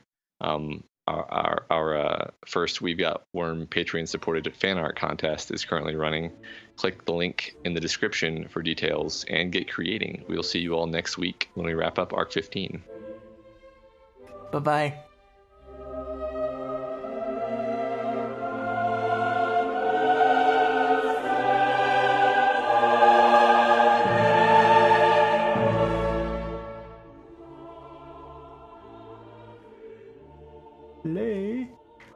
Okay, and I'll count you down. Okay. Man, this feels weird. It's like a Sunday night. Yeah. Wait, you press record or play? Oh, I pressed record. Sorry. I'm good at this job. So good at it.